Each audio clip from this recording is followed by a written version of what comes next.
Welcome to another episode of Lost in the Script, Crime and Punishment, episode 169. I'm your host, Duke. And again, today I will be alone, but we're going to be all right. We're going to get through it. Shout out to y'all. Hopefully you had a stress-free week as possible, as always. What up, Regina? How you doing? Peace, love, and soul. Train everyone at all at once. What up, Kiefer? Hi, Regina. Yeah, we got a lot to get to today. Hopefully y'all had a good week. This week was pretty good for me. The weather reminds me a lot. The weather over here is starting to remind me a lot of North Carolina, to be quite honest with you. These cloudy days with high humidity, or at least more than normal. You know, that high 70s, mid 70s, low 80s degrees.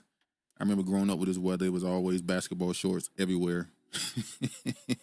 Didn't know when a basketball game was going to break out, so you had to keep some gym shorts on, whether it be under your jeans, your cut off denim jeans, you know, those old country wearing clothes, or other gym shorts. To be quite honest with you, Regina says weather is weird and it's hard to stay well in it. Well, see, this is the weather I'm used to, honestly, Regina.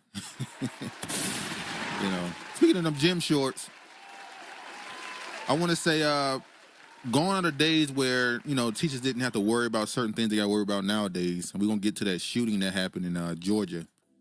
You know, I remember there was a time where the biggest thing a teacher had to worry about, and shout out to all the teachers, they used to have to worry about dealing with these young boys going through puberty.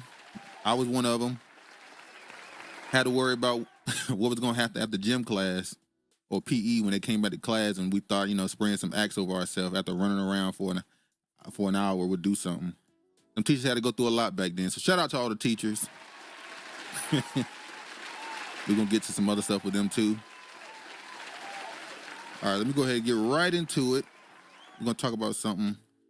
We're going to get to another topic I brought up last week with the scamming that's going on. Regina says, agree. Shout out to all the teachers, educational staff in general. It's cray out here. Exactly. Honorable says, hey, black people. We back another weekend recap. How you doing, Honorable? Yeah, we back like cook crack. All right, we'll start with something kind of light. I'm gonna start with this. And be sure to like it on your way in, y'all. Feds indict musician on landmark massive streaming fraud charges. Not gonna stay on this long. This ain't a big story. Well, it's a story, but it's not something I want to focus on. But I want to just get a point in right quick.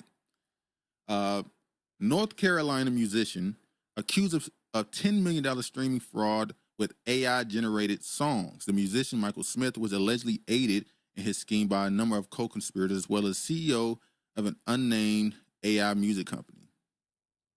So obviously, white-collar crime, they was frauding, got $10 million out of it. I think it was more than that. I remember a number that was higher than that. All I want to say is, I don't know how much y'all use these streaming platforms, whether it be Spotify, Apple, and all these other ones. But I'm wondering how many of these songs are AI. I remember a couple months ago, somebody there was an article or something, or a story broke that they said a chunk of songs on these DSPs have literally one play. So it's kind of funny how they jamming this person up, getting caught with the AI songs, but I'm pretty sure it's pretty normal on those platforms, considering what we just saw with the Travis Scott situation. Oh, what up, Mark? What up, y'all? So it's a lot of fake music going on, and this is really exposing it even more when people are finding a way to scam. People gonna find a way to scam and get money either way it go. Always. Honorable said, Duke solo shows wasn't on my bingo card. We're here for it. Did you overcome the fear of hosting alone? I was never afraid. Travis is just taking a sabbatical. He want to take a break from it. So, you know, I could have not did it, but I figured, why not? Go ahead and just do it. It's not a big deal, you know. And we'll see how I do at this. This is my second attempt at this, so we'll see. I want to show this too. I know I said last week that some people are going to get jammed up in this Chase Bank situation. Chase Bank is referring check fraud glitch incidents to authorities. Empress says, we miss Mr. Travis and you're doing a fine job as usual do. Well, thank you, Regina. A recent viral trend on social media encouraged people to deposit checks for amounts they didn't have and withdraw money before the checks bounced.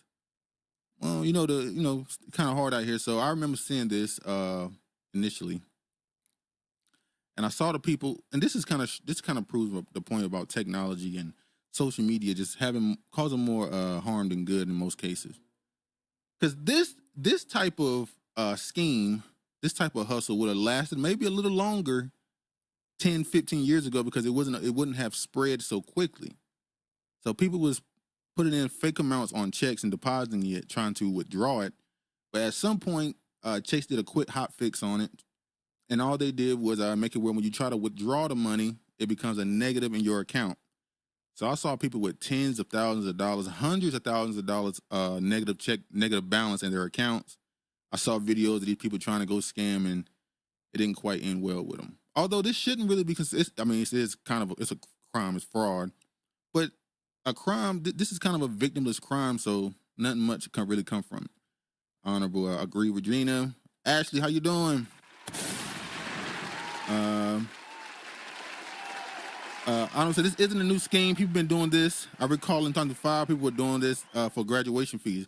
Well, that's what I'm saying. It just this spread way quicker because of social media, and people immediately started teaching people how to do it across TikTok and Twitter, and I'm pretty sure it was on Facebook and all these other places. And people don't know how to keep quiet and do they scheming in quiet. But I recommend, this kind of tells me too that people are scamming out in the open so much now because people just don't care anymore. With the way the economy is and how things are going, people just don't care about getting jammed up at this point. Just a few weeks ago, it was just reported that a chunk of people in this country, their social security numbers and stuff was leaked online in files, and no one cared about their identity possibly being stolen. People just checked out on this. People really have, as Regina says, this shit is over. People not even bothering to be in a fuss about it. It's just like, whatever. Do your worst, I guess. And we obviously got to get to this story. It just happened in Georgia. Let me just do this. And this is a story we can go deeper into because there's identical stories comparable to this. And we can kind of speak on this from a different levels. The story here. Virginia says, Bobby Hemmett says, this shit's over. All right. In historic case, father of 14-year-old school shooting suspect charged with murder. One of the more unfortunate aspects of modern, I guess you'll call it culture now, it's kind of a part of the culture now, is our reaction to these type of tragedies. I'm sure y'all have heard a million times, oh, we're desensitized to these killers and stuff, and that's true. But every time these shootings happen, unfortunately, not even the school shooting, just in general mass shootings, the first reaction in this country is a certain pause, holding of the breath to see. We're gonna wait to see who is the suspect. So whether it be the train shooting in New York, or it's the movie shooting in Colorado years ago, or the country music festival shooting a couple years ago in Vegas that people ignore when people find out there was more than one shooter. The people were, they told everybody to be quiet about that story. But anyway, the first thing people want to know about this story was who was the suspect. And if you were on this story in real time, initially, most of these publications were posting a picture of a young black boy who I believe, if I'm not mistaken, was autistic. He's autistic. A victim in the shooting.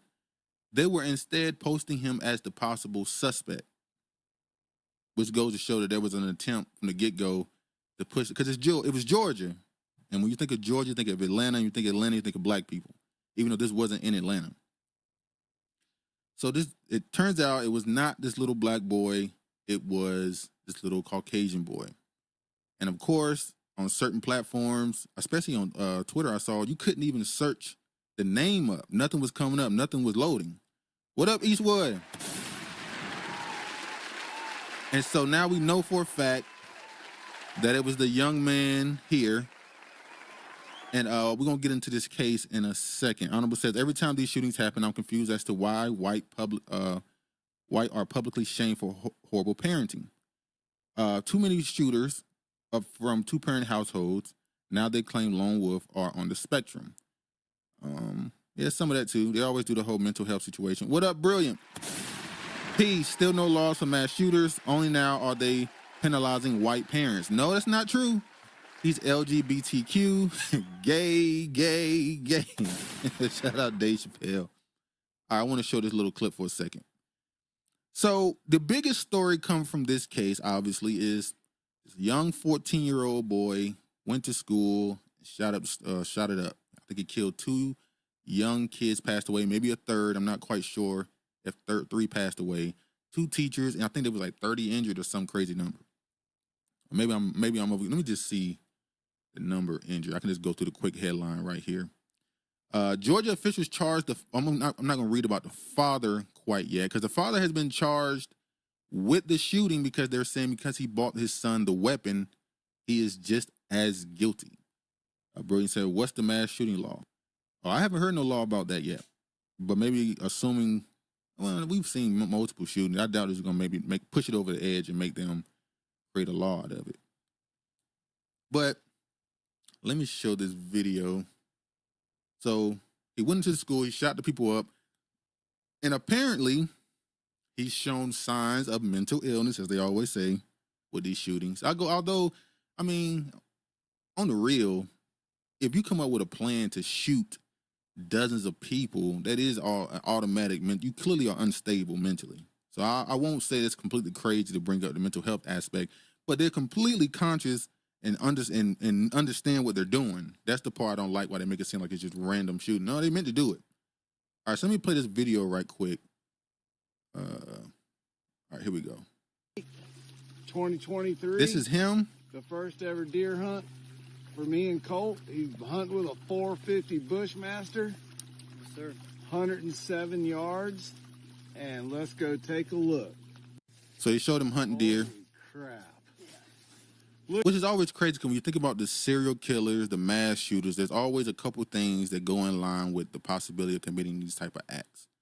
One, and I wouldn't consider this the same, but cruelty towards animals. This isn't necessarily cruelty towards animals, but we know that going to hunt for food is normal. But a person who clearly has the desire to go out and shoot and murder, this is the type of practice that they have. They get used to just seeing something die because of an action they committed. Look at that, brother. Go ahead and lay your rifle down on it. So he just showed a video of him hunting. Now, the father, in this case, has been charged with the same crime as the son, and the son is being charged as an adult.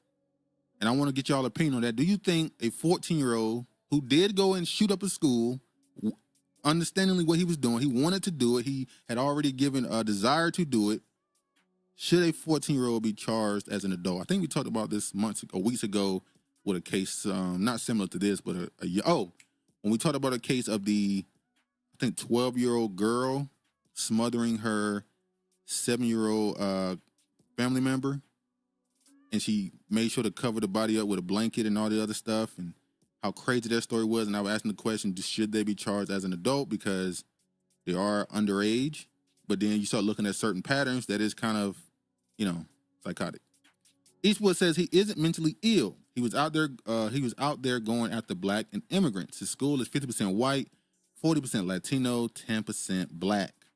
Kiefer says yes, 100%. Eastwood, them charging him as an adult in Georgia will set a precedent for black people here in GA. The precedent. I've heard somebody say that, and that's kind of already normalized in most of this country, charging especially black young boys as adults when they commit certain crimes, especially shooting or murder or something like that. So that's kind of already normalized. I remember years ago, Dave Chappelle brought up that he told that joke about how old is 15. I've said this multiple times because it's a good point he made with the 15-year-old boy was playing with his friend in Florida on a trampoline, and he did a wrestling move on him and it ended up accidentally killing him, and he got charged as an adult. And it's like, is that fair? Honorable, is Georgia slow positioning itself into a forefront of legislative changes with Chicago and California with this election, Trump in this case? They probably plotting something. Although I don't know if Georgia will be in alignment with uh, California or Georgia or Chicago for that matter. It's what they also have a warrant for the drug imam. Yeah, so y'all agree that he should be charged as an adult. Now I'm gonna go ahead and get to this. It says Georgia officials charged the father of the suspected Alapathy High School gunman with 2 counts of second-degree murder Thursday. The most severe charges ever filed against a parent of an alleged school shooter. The arrest came less than 36 hours after the 2 students and a pair of teachers were gunned down with an AR-15 style rifle that investigators alleged the man allowed his 14-year-old son to possess. Now, this is where it gets sticky. Eastwood says, I meant they are charging his parents. Them charging his parents would set a precedent here for black parents in GA. Well, they already did it in Virginia. I'm going to talk about, matter of fact, I got it right here, I think. Remember this story a few months ago? We talked about the little boy, the 6-year-old boy who shot his teacher. Mom of Virginia's 6-year-old who shot teacher sentenced to 21 months in federal case. This is already a thing. There was another parent, I believe, somewhere in the Midwest. I can't remember. Remember the shooting that just happened a few months ago? Where if the text messages were found between the kid who shot up the school and his parents, where the parents said, my only regret is that you got caught, and the parents were charged as well. Honorable says, yes, the black boy with autism was charged as an adult and got 30 years. Yeah, it's crazy. Oh, you talking about the 18-year-old, big autistic kid in Florida? I don't think he got 30. There was another. I think I'm talking about another case. So never mind. I'm talking about another case. You're right. But yeah, this is kind of already set. Now I saw somebody say, because you brought up the whole precedent situation. I saw somebody say that if you're going to charge a parent who gave their son or daughter for that matter, but son, a gun, just as for hunting or just as a thing people do down south. They hunt. They like to have guns and stuff. It's normal to have guns. Do we do the same thing, or could it lead to the charges being filed against parents who have a child who's a gang member or in these inner cities when they commit their shootings? Because I'm be quite honest with you, there's a lot of mass shootings that happen when it comes to the gang situation where they'll just do some drive-by on some party and multiple people get shot, but that's not really seen as a mass shooting. It's called gang violence.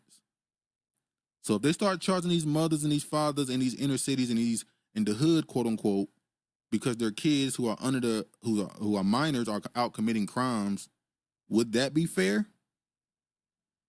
It's a question. Eastwood says they will equate to green lighting black kids and then charging the parents. The whites will get a 2-for-1. Yep, get you and the kid. Yep, exactly. What you are saying with a lot of whites to go 2-for-1s. Now, this is where we talk about self-policing a lot. If your kid is out, and we talked about this has been a thing since probably the 70s. If your kid is out committing crimes, and this is not what this case is about, obviously he shot up a school, are you as a parent liable for your child be quite honest with you and be blunt, being somewhat of a terrorist to his community? This is being honest.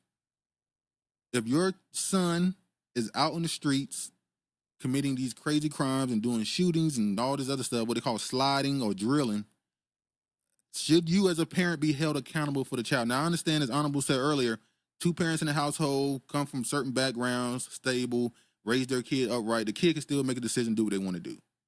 There's nothing you can do to make them do things the way you taught them to do it. But, it is what it is. And Brigham said they will circumvent the law, East, you know that. Oh, they'll find a way for them not to get charged with it, but double your charge. They'll make sure you get charged with it. Eastwood said, here in GA, I guarantee they will make this next move. Georgia high school shooting suspect was previously interviewed after FBI received reports of online threats. We could pause for a second. Once again, another person who's tied to a mass shooting was being sought after and being watched by some of these alphabet agencies. How do they always know your name, know your back, already know you? See, this is what lead people to believe the whole MK Ultra situation. I don't want to bring this up in this situation. I'm just saying, this is why that add credence to that, because y'all always know the shooter months in advance, years in advance, and nothing happens. Exactly, brings a madness, bro.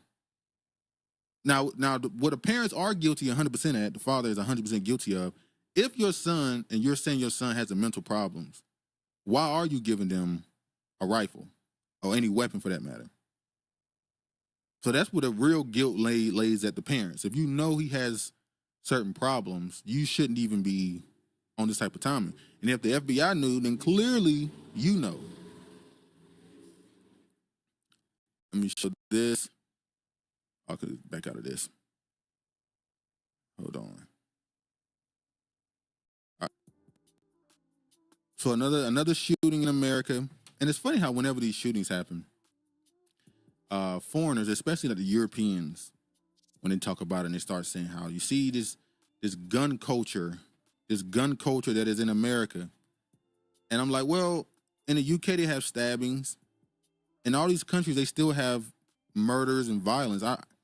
I just think the problem in America is, I don't know what it is with the Columbine shooting, but that moment set a precedent. I don't know what it was, some type of energy or spirit was released where that became a normal thing for kids that want to garner fame, attention, or something by going into schools or going to any public forum and just shooting people. Virginia says that they gave him a gun for the reason he used the gun. Crazy, the student with autism got 30 years charged as an adult. I'm against self-policing. We just saw what the black judge did to the sleepy deprived girl. Once again, that's why you gotta get the right people. You can't just put anybody in power. That's somebody who's trying to take advantage of what they deem as their power. We're gonna get to that again too in a little bit. Eastwood says also they have arrested 5 to 6 kids making IG and TikTok threats. Next move is they will punish the parents. Well, hold on. Now this goes to a whole nother question. We start talking about 1984, Orwellian. Is a thought a crime? If thinking something, which is the same thing as writing it on social media, is that the crime, or is the threat of it, should it be dealt with immediately? Because there's a lot of stuff we've said in the past, especially black. We say a lot of stuff that we would never actually go do. Every last one of my family members, at some point in my life, have threatened to whoop some politician's ass, have threatened to do something to some president if they do something. Like, you just talk shit. So I don't know. I don't know if you should consider that a crime, but I understand why, especially with these, no offense, I'm racial profiling now, especially with these white kids. When they threaten to shoot up a school or do something, you got to listen. Eastwood said this is typical communist stuff where if anyone is your family does something wrong, you guilty as well. Exactly. Honorable says, nothing happened because they see themselves in the shooters. They're investigating. This is my child, my family member. It's their community. Exactly. Eastwood, exactly, man. You cooking tonight. Well, thanks there. Eastwood. Regina says the authorities are working on making our thoughts punishable by law, especially online. Which goes into this whole thing we've been talking about, that I've been reading about, should I say, for the past year, 2-3 years, especially since Trump kind of been introduced to us through politics. Obviously, we already knew who he was, but since he's been introduced to the political world, I've been seeing so many politicians openly say they want to control speech, and said that just because you got that amendment don't mean you can say anything you want to say, even though right there it says freedom of speech, freedom of press, all that stuff. Like I just saw Kamala Harris just imply that something should be done about X, or what's formerly known as Twitter. How it should be, you can't move that way. We saw what was it? What country was it? Colombia, Brazil, Venezuela. One of those countries just banned X. Now, Elon Musk got a lot more. He has introduced a lot more brazen racism on his platform now. Like, they're just on there talking crazy and foul. Like, if you a black person and you say something, racial, they will hit your channel quick. But these white people and these agents and stuff talking crazy about people, and they're just letting them rock. It is what it is. Ashley said it can be used as a form of premeditation if the act is carried out. Well, yeah, But see, that's the thing. If I tell somebody I'm going to kill him, and then I kill him, that's called premeditated murder. But the problem is, if I never do it, but you charge me with it, I haven't committed a crime. You can't police thought crime. You can't do it. Or else you'd be locking everybody up. We all say something we all say something that can be considered a threat or some type of crime then. Brilliant says, as a homeschooler here in NC, private school has to provide an actual shooter escape program into their curriculum. They pre-created the situation and narrative. Damn. It's a thought crime in the day and the age where everyone is told to manifest. Yes. All right. Now y'all playing a dangerous game, I'll say. And the final point I'll make on this is gun control. As I was saying about the UK, not UK, but Europe in general, or foreign people who look at America from the outside in, there's an immediate debate on should guns be banned or yada, yada, yada, or certain guns should be banned. Look, it is, especially for black people, it is so counterproductive to push for more gun regulation on the public. As a black, it is insane to be pushing for gun regulation as a black man or woman in this country. You should have a gun. I just showed a video last week of the dude trying to rob the Venezuelan migrant trying to rob the black dude. We're going to talk about the Venezuelan migrants again, because now they're saying that story was fake, but now they also saying it's true. A lot of stuff going on with that. But the only reason why he lived in that situation is because he had a gun. Now, I'm not necessarily saying I agree with them wanting teachers to be trained shooters in the classroom, but I don't know if I agree with the whole taking guns, man. All right, Eastwood said terrorist threats and thought crimes is a real thing. My nephew got locked up for threatening 2 white boys who tried to jump him. So that was a threat. That was a threat to defend himself. That's crazy. The kid is a 450 Bushmaster rifle. This is a serious rifle. It can go through 2 people at once. Okay, let me ask you this last question. Should it be regulated on what type of weapons the public should be able to have, which already exists? They already have certain guns the public can have. But I keep hearing people say that AR-15s and stuff, armor-like rifles and stuff should not be allowed to a regular civilian. But I want to have access to whatever the government and its agents have access to, I want access to it too. For the most part, at least. That's how I think. The whole purpose of you as a public being able to have a weapon is to defend yourself against a dictatorship in your country. Oh, sorry. AR-15 is a platform, not a rifle. Brilliant says, should school mass shooting be considered an act of terror, homeland violence? Well, technically, yes. I guess normally they only consider something a terrorist act if it's political, from what I've seen. It's typically tied to the political aspect. Hold on, let me see something. Terrorist. A person who is unlawful violence and intimidation, especially against civilians in a pursuit of political. Yeah, so it has to be political. So they wouldn't consider that a terrorist act because it's not political, unless you got like a young kid. This young kid was a super Trump supporter or was a super Kamala Harris supporter, and he shut up the school to bring attention to something that he want done, and he would have to write, or if he has a manifesto declaring himself to be some attachment to one political party or the other. Other than that, no, it wouldn't be considered terroristic. But anyway, let me move on. Rest in peace to the people. Condolences to the families. And we'll see what they do next with these thought crimes and these laws to punish parents. All right, black enrollment dips at some top colleges after Supreme Court affirmative action ruling. Where he says schools are exempt. Interesting. Oh, okay. So wait, the only place you can't be considered a terrorist for attacking is schools? Or one of the places, should I say? Amherst College, MIT, and Washington University in St. Louis are among those that have seen their black population decline in the incoming class of 2028. So we expected this, no big deal. We expected the numbers to drop. But something they probably didn't see coming, and make sure this is the right article. Yes. Princeton, Yale sees smaller share of Asian American freshmen despite end of affirmative action. One thing So y'all, especially the Indians, funny enough, y'all Indians, Chinese, y'all went stumping at the Supreme Court to get rid of affirmative action because it was anti-Asian racism, as you called it. You said the reason why you were being denied places because these blacks were being given position over you. You didn't say anything about these white kids that's getting these schools only because their parents are there. Legacy acts, these legacy admissions. You didn't care. Now your numbers drop. So they played y'all ass. They played you. Honorable said the gun regulation should be created for young adult under 25 and their parents, mainly whites. Well, hold on. If I could join the military at 18 and die for the country, I should be able to have a weapon at 18 to protect myself. So I don't think that would work. And as far as the parents,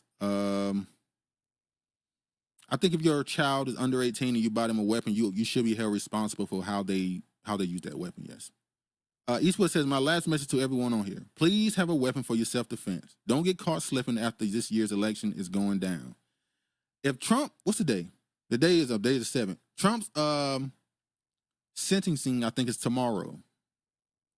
He might get 100 years. If Trump goes to prison, if they do something crazy and find Trump guilty and give him all them years, yeah, I think you should probably stay out of people's way, or you should be ready for some action.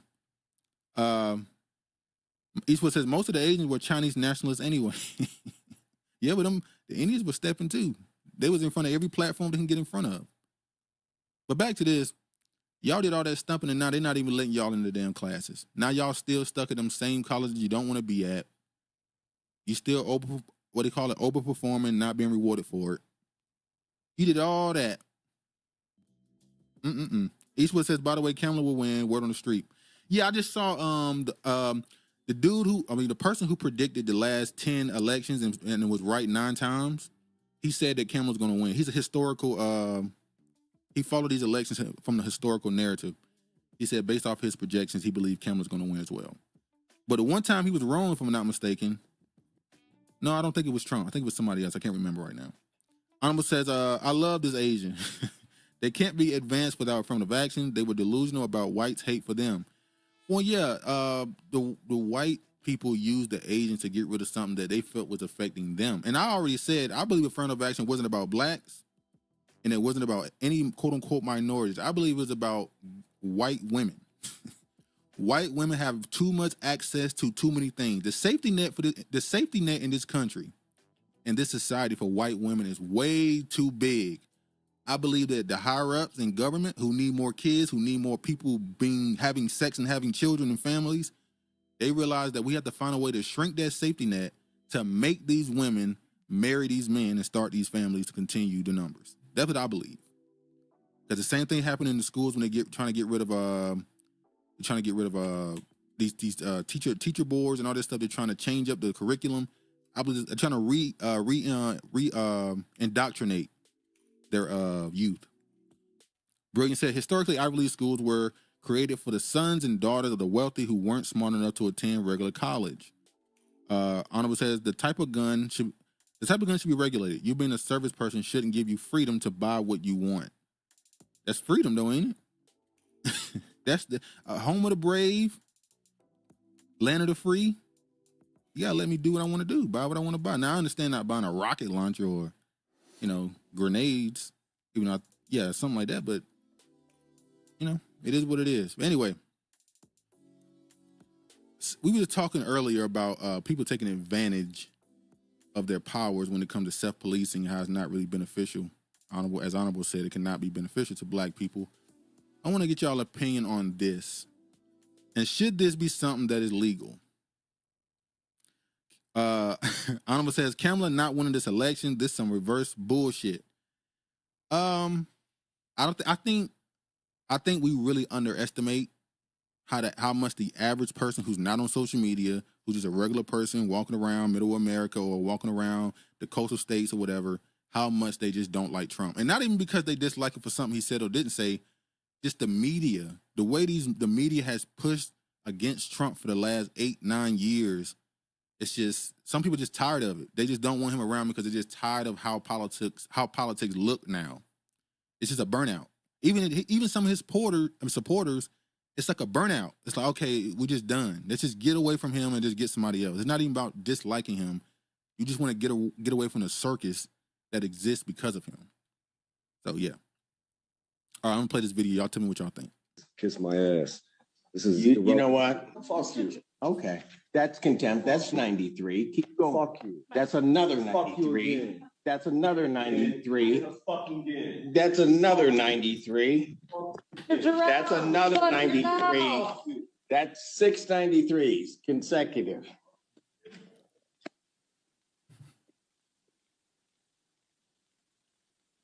How you doing, Your Honor? How you doing, sir?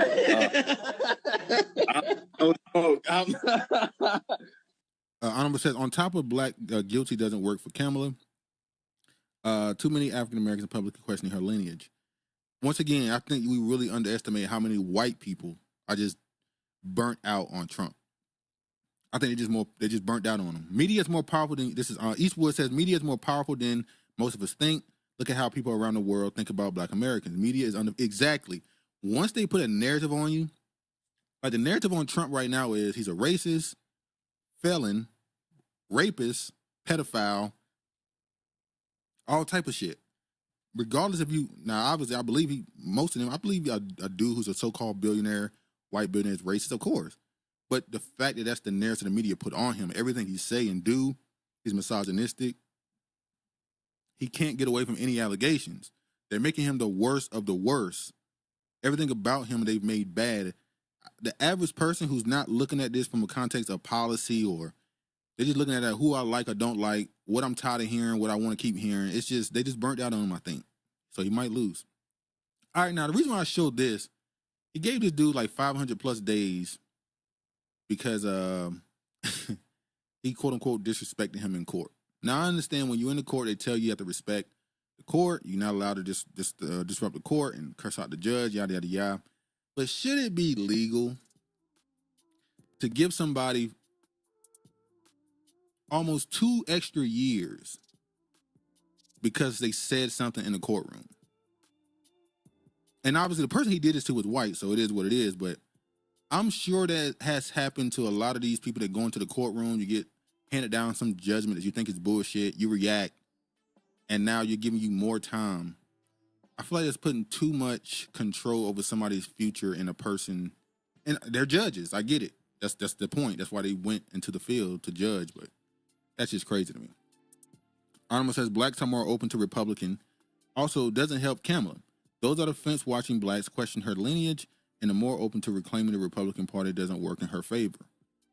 I would like to believe that, but I don't think we're in the 70s, 80s anymore. I don't think we'll ever go back to, particularly black men, especially going back to giving the Democrats only 60, 50% of their vote. I don't think we'll ever go back to that.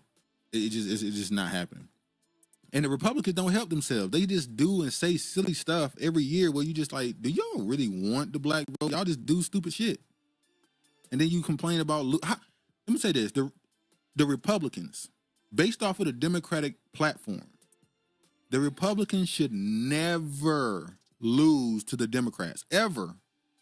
But they do, because they're stupid. They're all stupid, but the Republicans just, they're so set in their ways and trying to please one audience, because I believe the Republicans don't really want the presidency. They want the House and the Senate. They don't care about being president at the top of the ticket. They want to control the House. They want to control the Senate. They don't care about that other stuff. Eastwood says, Honorable, watch American Guys. There's a character that is the media. Oh yeah, Travis used to love that show. I like that show too. But I didn't like how they started, the direction they started going with it. But yeah, the media god, how they were saying how that these new gods, media and all this other stuff was replacing the old gods from yesteryear. So it's like when the immigrants back in the 1600s came over to America, they left their old gods and created new ones in the new world. It's a very interesting show.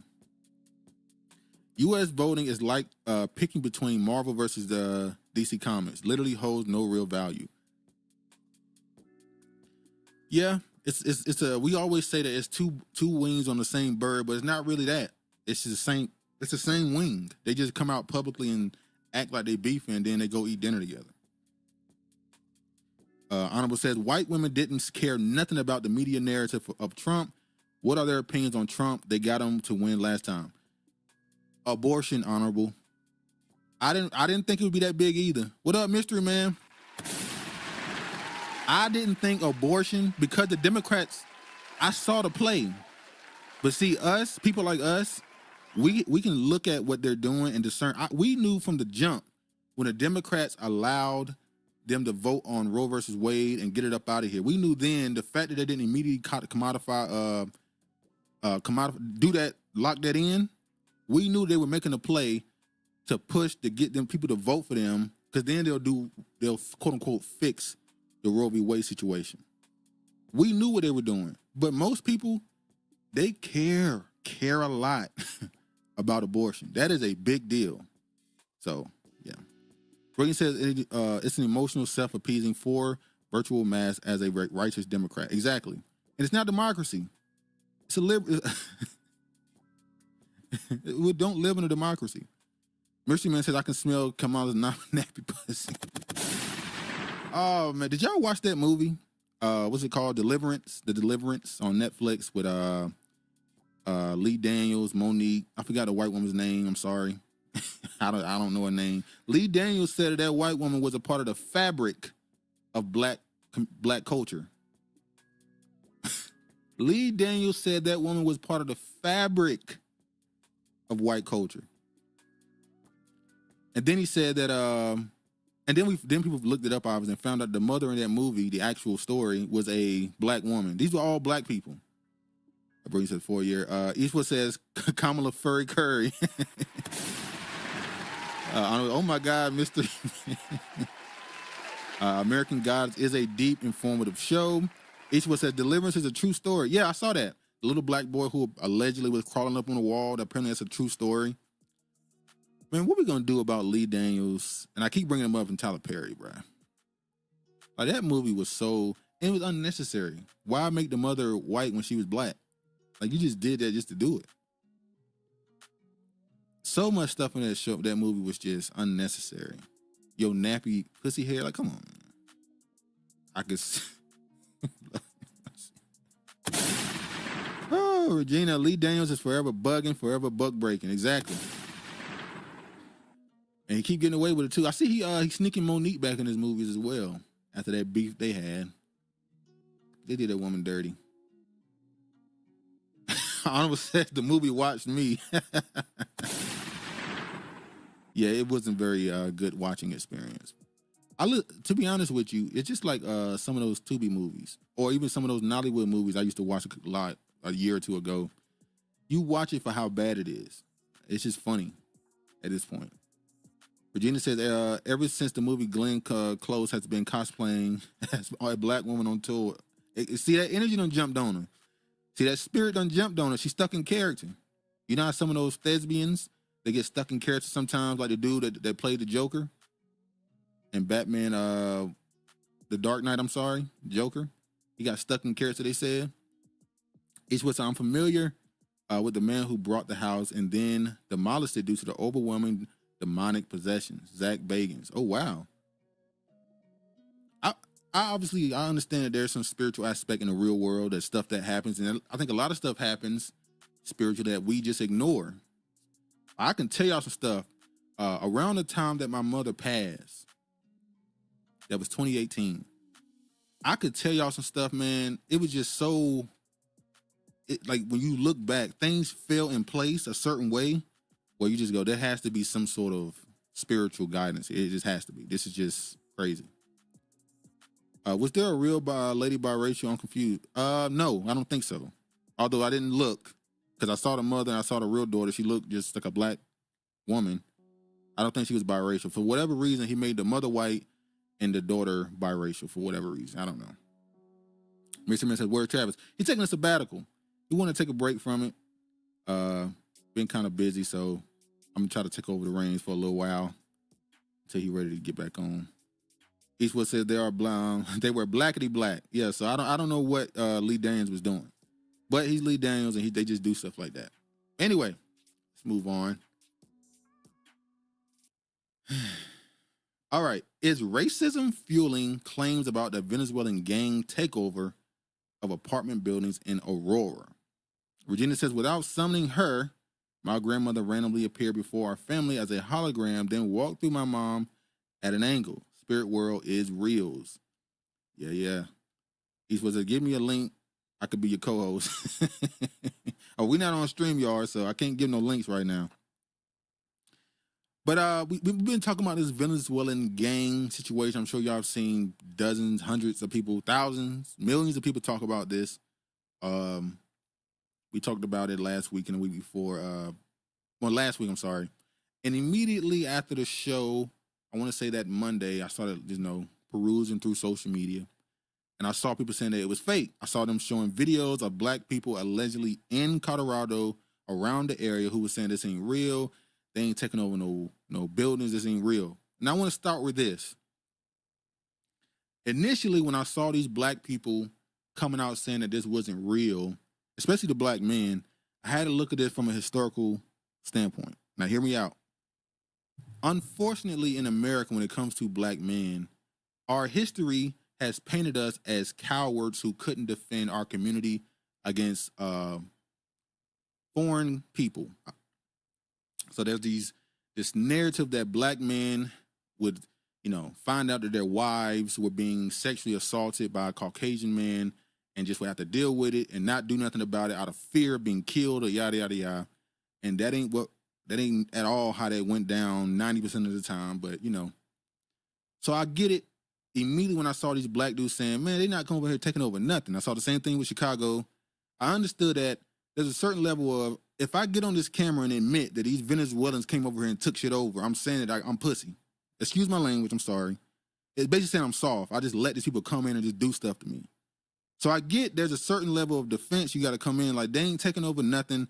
This area is not the best area to live in. There is some crime, but they ain't just take over this building.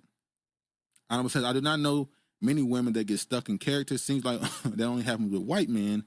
I know one biracial guy from Boy in the Hood, dude with the light eyes. Oh yeah, the one who turned into a real gangster. His story was crazy, wasn't it, Honorable? He turned into a real gangster, like gang member. Then he turned into a super religious Christian, and allegedly he ended up going to prison. He turned into a Christian when he got in prison, and in prison as this devout Christian, he was killed or beaten to death by a white Satanist. Now listen to what I just said again. He went to prison after being a gangster and really committing crimes and shit, and then became a devout Christian in prison and got beaten to death by a white Satanist. Crazy story.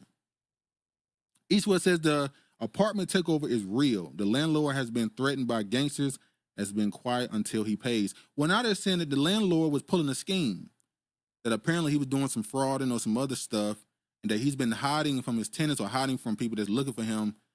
They're saying that he's the one painting this narrative. So we're gonna get to that. A mystery man says, see the Venezuelan guy get shot by the black dude in Chicago. I didn't see that, but I did see them Venezuelans walking through Old Block, blasting in the air. We're gonna get to that too.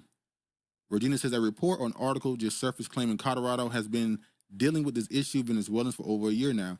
Well, how long have they been allowing these migrants to come across the border just in the thousands, tens of thousands? And it's funny because the Venezuelans, I saw a Venezuelan man, he was on social media, he said, listen, Venezuela has become safer in the last couple of years because a lot of these alleged gang members are going to America. Brilliant says, no comprende essay.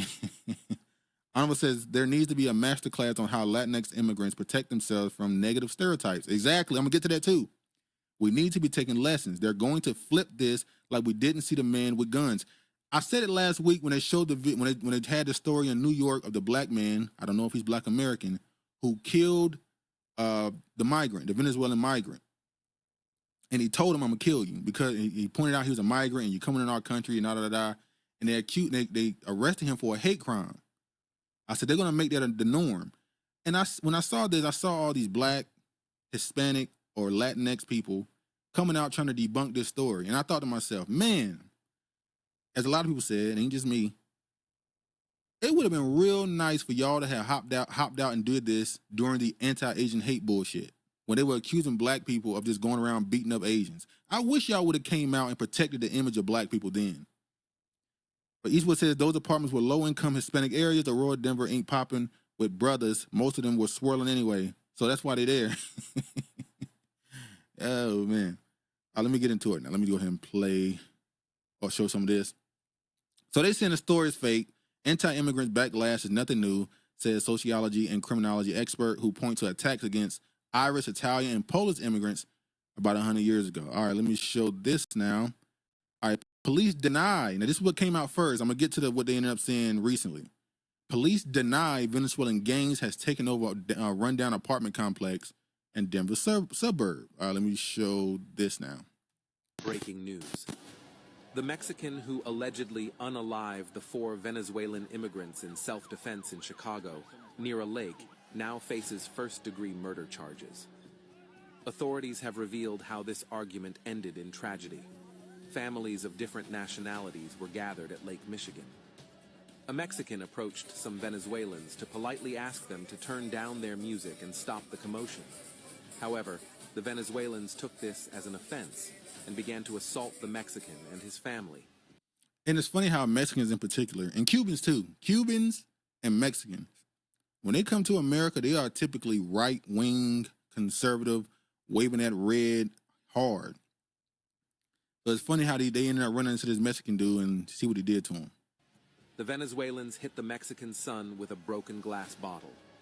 The Mexican's reaction was to pull out a firearm and allegedly unalive the 4 Venezuelans who started the fight. So that's just me showing the volatility of the situation. Let me just play this now. Now, this is the black dudes were saying that was going on. His ass is a liar. The Venezuelans didn't take this motherfucker. They don't run this motherfucker. This is a community. You have Venezuelans that's right here that got real jobs, that get up every fucking morning and go to work. It's kids in here, Venezuelan kids in here. It's Venezuelan teenagers in here. It's Venezuelan women and men in here. It's children, families. It's a community inside of there. That's why I didn't want to talk, just so you can hear my voice. I wanted you to record so you can see it. It's just like any other neighborhood. They not. His ass is Eastwood says that my Venezuelan workers tell me they can't go back because their president calls them cowards and traitors.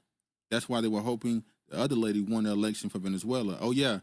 The same thing happened when they should be happy that that woman won in Mexico. Mystery Man said the Venezuelans will not replace us. Honorable says, was that really a block? A lot of fake video with European footage. That's possible too as well, Honorable. Brady says, does he have a mask on? Yeah, I'm still confused. How many of y'all still wear masks? Let me know that. I'm still seeing people wear these masks. I don't know if it's just a thing that people are just normally are used to doing now, or if they, they said COVID kicking up, so I guess that's why he's still wearing it. Honorable says, run down on suburbs is something I never thought I'd hear together. Yeah, all right, let me play this next one now. This is the video here where they're saying, while telling us that it's not real and there's no Venezuelan gangs and this is all right-wing curated propaganda to push anti-immigrant behavior, we also see video of migrants with guns in this country. Now, they say this is on O Block in Chicago, Illinois, South Side. Wow, mira. Wow, por la 66. Allá. Home block, mamá huevo, está por allá. Nosotros estamos por aquí. Oh, el malandrío. Now, this goes to another thing we were talking about with hip-hop. Hip-hop / trap / drill has made O Block in Chicago South Side a very popular destination for people who want to act like they're part of the streets.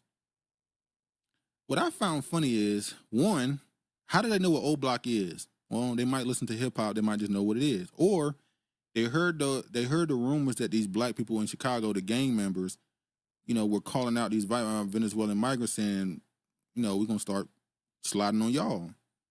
Or were they sent there? Are these migrants being sent to certain places? And I'm be honest with you, if they have a backing, because these people have weapons already in this country. If they have a certain backing, and I'm not just talking about the cartel or any cartels that exist in South America or Central America. If they have government backing to do some violent stuff. This is a crazy situation.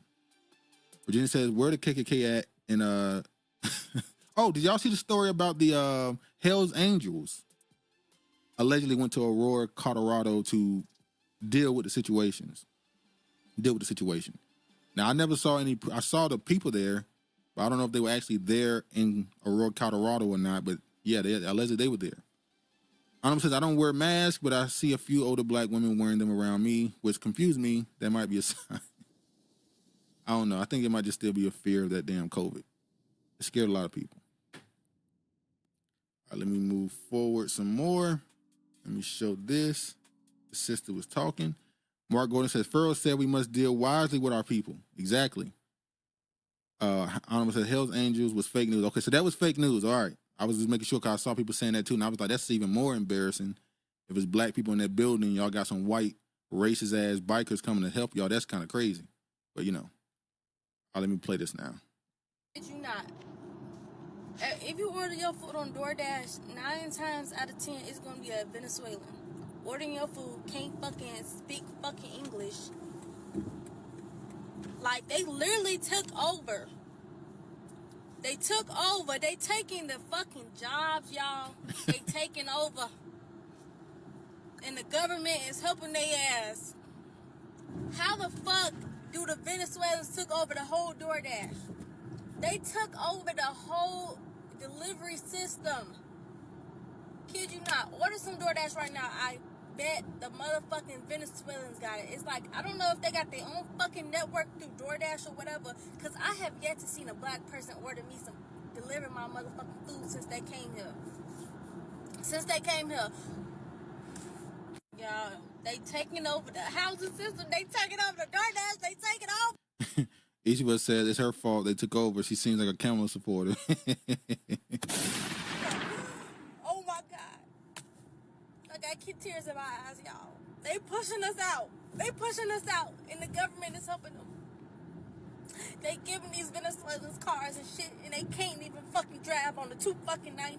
They can't fucking drive. They swerving into lanes and shit with no fucking license plates on their fucking cars. The police not even pulling them over. Honorable says, King Von definitely made Old Block famous. I'm starting to feel like there's a repeat of when the Jamaican and Haitians were backed by the CIA. I wouldn't say maybe for this modern iteration of drill, but it definitely was Chief Keef that made Old Block popular. Lil Reese, what's the other guy name? There's a Young Chopper. I know a lot of just names. What's the other guy's name? I forgot the other one. But yeah, late 2010, late 2000s, early 2010s is when it really began to bubble for them. Let it be a black person. Even though they look fucking black, but they don't. Because they dress, they dress, you could just tell them apart from the Hispanics, the Puerto Ricans, from the blacks. They got their own fucking swag, their own fucking dress code.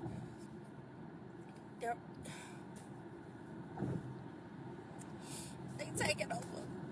Here she go. Eastwood says, my Venezuelan workers DoorDash on the side. They get a license without a driving test, low car insurance, and money to buy cars and groceries. Yeah, it's kind of obvious that not just with the Venezuelans, just the migrants in general, there's clearly there's a backing that's happening. So that's been exposed. That's been exposed. So it is what it is. All right, quick headline read. ICE confirms Aurora, Colorado gang members are in the United States illegally, released by Biden admin. The 4 arrested are confirmed Venezuelan nationals and members of the Trade Aragua gang. So four of these Venezuelans were arrested in Colorado, and they are Venezuelans, and they're actually, we should get to this next article. It says Venezuelan gang members arrested at the Aurora, Colorado shooting were parolees of Biden-Harris admin. 2 of the 4 arrested of the shooting near the apartment complex were parolees of the Biden-Harris administration. Honorable says Chief too old. He not on that in the recent years. No, I'm saying that initially. The reason why we know what Old Block 300, I mean, no disrespect, I'm not a gang member. But O Block, the 300, all the other stuff. That was Chief Keef and Lil Reese and them.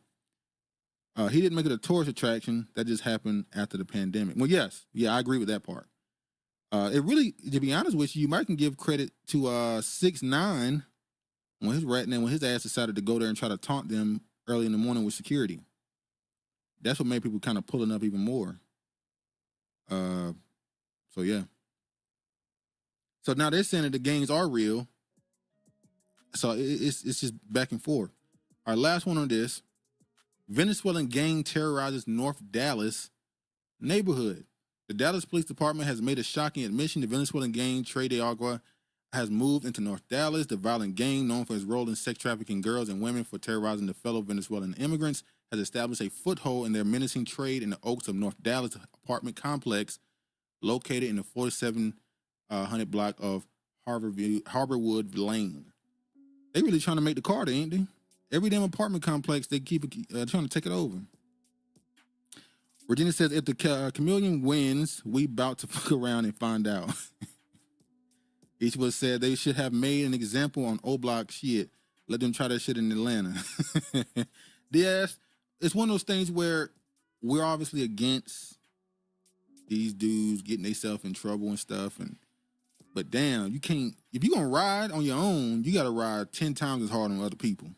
That's always got to be fair. If you're going to do it to your own, you got to do 100 times worse to other people.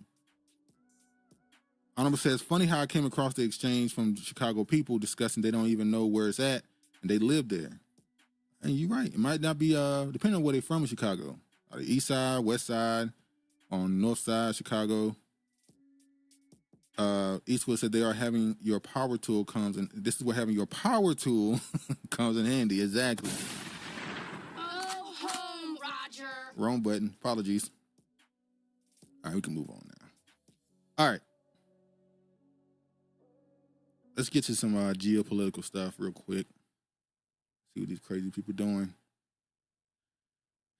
Brilliant says, riding for a block none of them own properly owned is crazy work. Yeah, it's insane. I remember, I said this before, I was watching a documentary on LA gangs. And it was this older gentleman, older black dude from LA. Can't remember what neighborhood he was from. And he was talking about, he was in his 40s. And he was talking about still banging and stuff. LOL, Roger doesn't show up anymore. But yeah, he was talking about being from there, how he never leave his block unless he going out of town or whatever. And I just thought, damn, can you imagine being like 45 and you never leave, not your neighbor, not just your city, your state, you never leave your block. Like, all you know is this couple dozen houses. That's it. When you cross over to another neighborhood and stuff, it's danger. That's a crazy mindset that has to create. That has to create a very narrow, small mind to be stuck in that very tiny area, and you can't really see anything outside of that.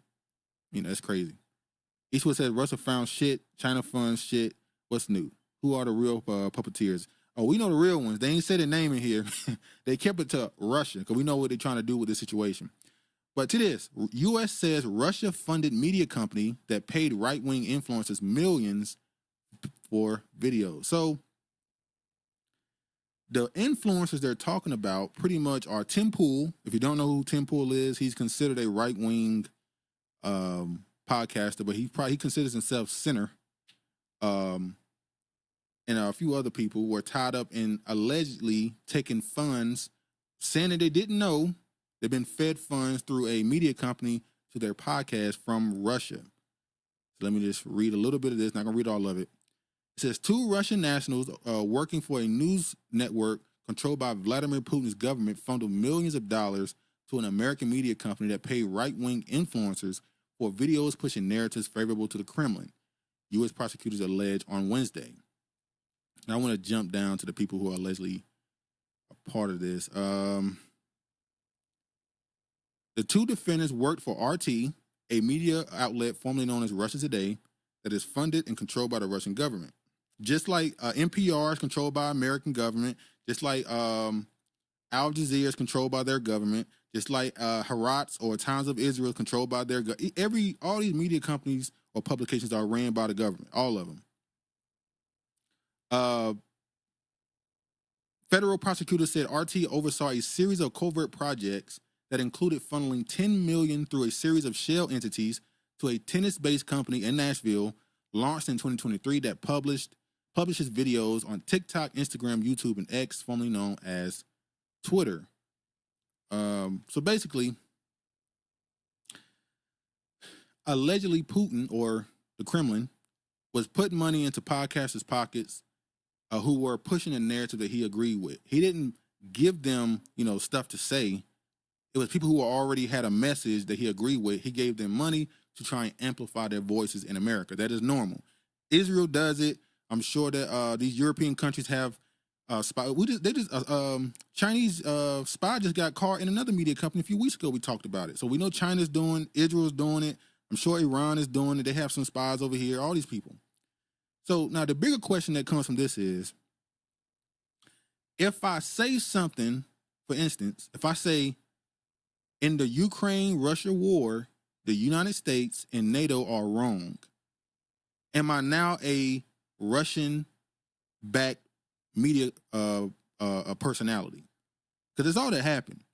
Just because I agree with a foreign country's politics on a particular matter doesn't mean I'm backed by them. Now, they were getting money from them, millions, so I don't know what was going on with them, but it ain't always like that. Anonymous says, I don't believe nothing with Russia is in the headline. They backed the claim ADOS FBI Russian bots. Exactly. They're still doing it too. Regina says, I stopped watching media in 2016. The NPR was a good neutral source back then. NPR is backed by the United States government. Eastwood says, I have 10-year Chinese visa. I need to see what the plug is. I'm missing out. Exactly. You giving me $10 million for me to say something I already believe? Thanks. I ain't gotta change my my beliefs or nothing. I can say what I actually believe, and you'll give me $5 million for that. Although I will say, when you look at these large platforms, that got tens of millions of viewers and all that stuff, it costs money to run that podcast. So I always look at these podcasts that got that type of backing with these high-priced cameras, editing, all the amount of bandwidth they need to upload this content for these. It takes hundreds of thousands of dollars to do this. So when they got that and they have no sponsors or no sponsor that's giving them big money, I always assume they're taking money from some corporation or government-funded, government-backed company or something. I don't know if NPR was never been neutral. No, definitely hasn't. So they're going to try to use this, and we talked about free speech earlier. If you say something positive about a foreign government, will they start to call you a traitor? I don't know, says no such thing as neutral media. Your mother has a favorite child. Yeah, I remember me and Charlie got an argument about that. Some people don't want to believe there's a favorite child. But there definitely is. And everybody has an agenda. Everybody you listen to at any time about any subject, even if you agree with them, they have an agenda. It's just whether or not you agree with it or not. All right, let me show this.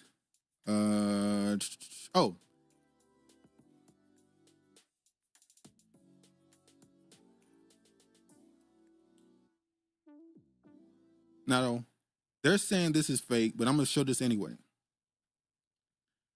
I'm ashamed to say I actually have this girl hawked to a girl, and this connects with the story I just read, so don't worry. Eastwood says, I actually enjoy China when I go. Where the plug at?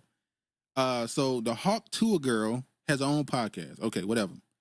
Now this person right here said, wait till y'all find out she low-key a former Israeli soldier cosplaying as a Southern Belle after her billionaire dad hired a PR firm to scrub her past off the internet, particularly her old TikTok, where she can't even speak English, let alone a fake-ass Southern accent. Now, Twitter has hit this with a community note saying that there's no evidence of these claims. The claim is most likely built upon a podcast where she took a fake DNA test. Let me show you what they're talking about. You just have to hock Tua in. Here, take it.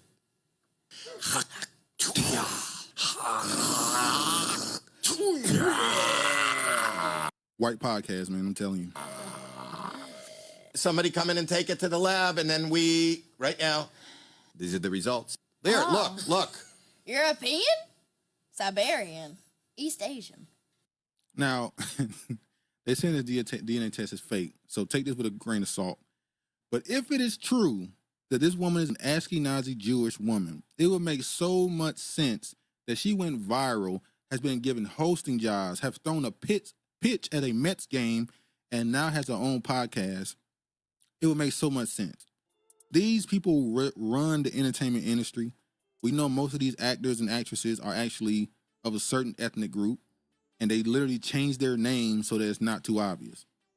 Honorable said, you got this story. White Michigan judge caught on recording referring to herself as a new racist. If you're an American black person, then you're a fucking lazy piece of shit. No, I didn't see that story. Brayton says, well, the president of Ukraine was a comedian prior to him running the country. Yeah, he was a comedian that dressed in drag. Which is even crazier. That is a fake accent. I believe so too. Honorable says she's spitting is entertainment to white men. Strange people. And this crazy is, and this is a even bigger story, Joe Rogan, regardless if you watch his content or not, I ain't watched his content in years. I feel like, Joe Rogan got 250 million. They then gave the white girl, Don't Call Me Daddy or Call Me Daddy, whatever her name is. She got 100-something million. Then they got Travis Kelce and his brother got 100-something million. And I'm looking at all these podcasts, these white people in particular, getting these very large sums of money in these contracts with these companies.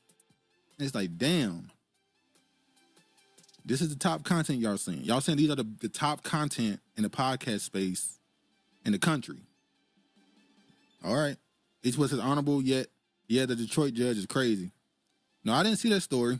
Ariel says they're all bought and paid for. Which is why when I saw the story about these alleged right-wing podcasters getting paid money from foreign governments, it made me think of these other podcasts. I wonder what their agendas are.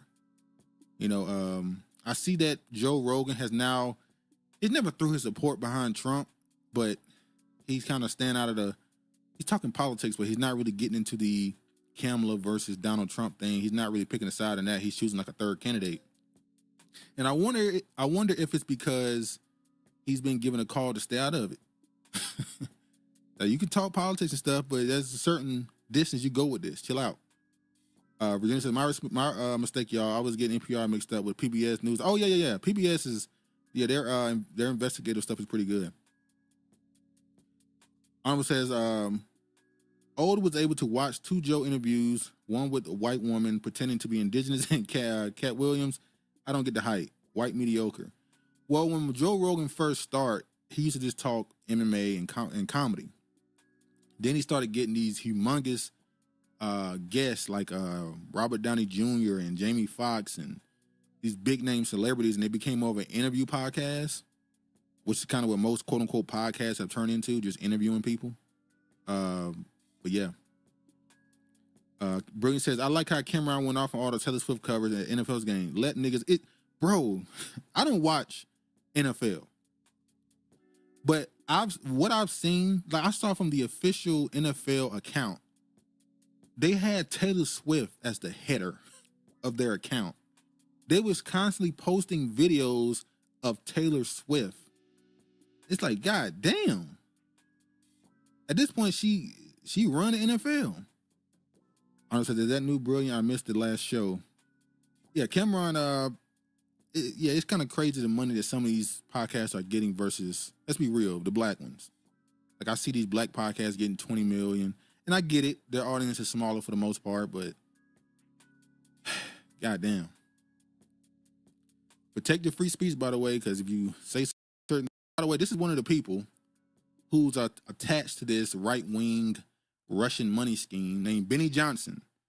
So this is one of the dudes. He is the guy who started this Turning Point USA, the right-wing platform, trying to convince more young people to come into conservative politics.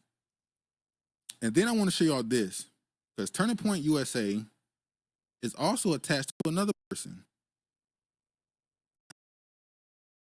Owens and Blexit. Remember when Candace Owens tried to start that movement of convincing black people to leave the Democratic Party and go into the conservative party, Blexit, black exit. So it's kind of funny now because I remember they were calling Candace Owens a Russian asset in 2016 when she was pushing this Brexit shit. And now, because we know now, at least seemingly be a fact, that Russian money, whether they knew it or not, was being sent through this organization that she's attached to. So this is very funny to me. Honestly, is the audience smaller? They seem to always know what we're doing. They'll hide well among us. Well, I'm gonna say it's assumed that there's quote unquote more white people in America. Allegedly, let me say that allegedly there's more white people in America than black people. So you would assume most people want to watch a form of media that represents them. But you know, each was an old Benet, looks like he got plenty. Armor says, I thought Brexit was only for the UK. Didn't know that message before Americans. No, in the UK, Brexit means Brexit, I'm sorry. Brexit meant Britain exit out of the European Union. Brexit was about black people leaving the party, black exit. So, yeah. Oh, sorry. Keeper says, Benny's show is annoying. Well, a lot of those platforms have kind of become more caricatures. Like even, what's his name? The white YouTuber, I forgot his name. The one who has that show that I thought was pretty good at first, Change My Mind. I forgot the guy's name. He has that show he do called Change My Mind, where he goes on a college campus or somewhere and he sits down, he gives an opinion, and it's random people's job to try and change his opinion on that topic. He kind of went off the deep end as well, but you know. Regina says, white women and white transformers who identify as women are the new money face for white men to exploit as their energy source, drawing in more currency. Where he says, I don't agree with all of Kenneth's comments. However, she drops good information. What you do with it, you're I agree. She been on them Jews' ass. She been, woman beater, Steven Crowder. Yeah, honorable, yeah, Steven Crowder. Let me say this, Candace Owens, she been on them Jewish people ass. Now they call her all type of anti-Semitic and all the other stuff. But when she was talking shit about black people, it was quote unquote truth. You know, they haven't disproved nothing she said. And she's getting closer and closer to the real truth. Because now she's admitting, at least Candace Owens, as far as her research, she came to the understanding that those aren't the quote unquote Jewish people. Those aren't the Jewish people that actually are from that land. So she's starting to closer and closer come to the truth, but we'll see how far she go before she decide to move on to another topic. Keeper says, Candace drops good info. She does.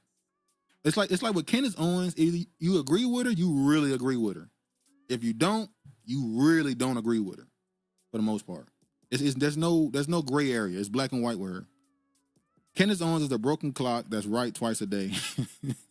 That's Mark. Anonymous says, I don't like her attacking the Jewish people. They want us to do the dirty work. Keep trying to recruit Tariq. Eastwood says, yeah, man, Candace be busting ass. Do you see the interview she had with Ray J and the transvestite? I didn't watch that one, but I saw people talking about it. Brittany said, I aim to be that articulate. Yeah. She's definitely, when she's on, it's just rapid fire. Bam, bam, bam, bam, bam.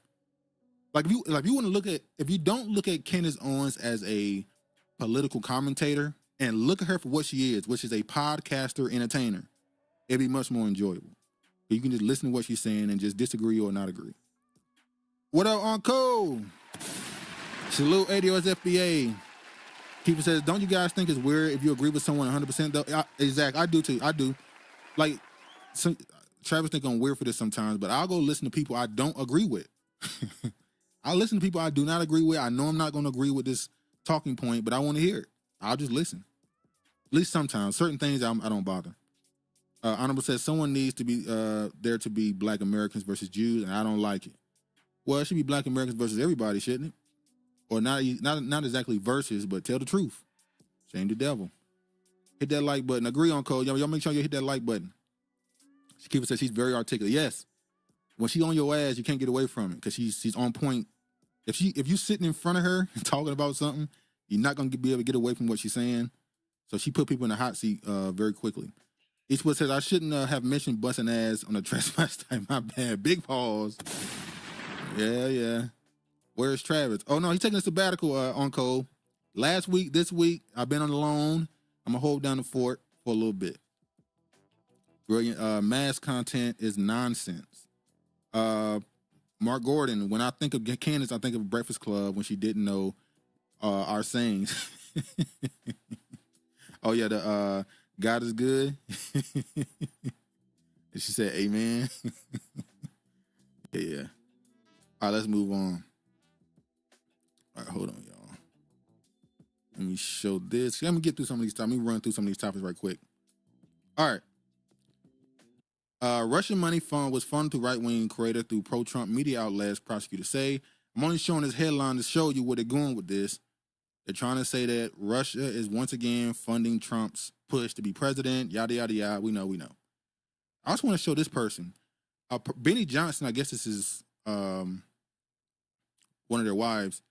This dude right here, he is in this right-wing Russian money situation, right?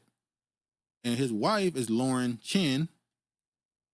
But I know her face because she has a YouTube channel where she talks politics and race and all the other stuff. And she works with The Blaze. So I'll find, and she also worked with RT, which is Russia Today. So this Asian woman, who I believe is Asian American, is one of the contributors to RT, who works for The Blaze, is now caught up in this Russian money situation. Man, oh man. The money flowing. Virginia says, me too. I listen to opposite regularly, helps me good measuring stick for my own thoughts.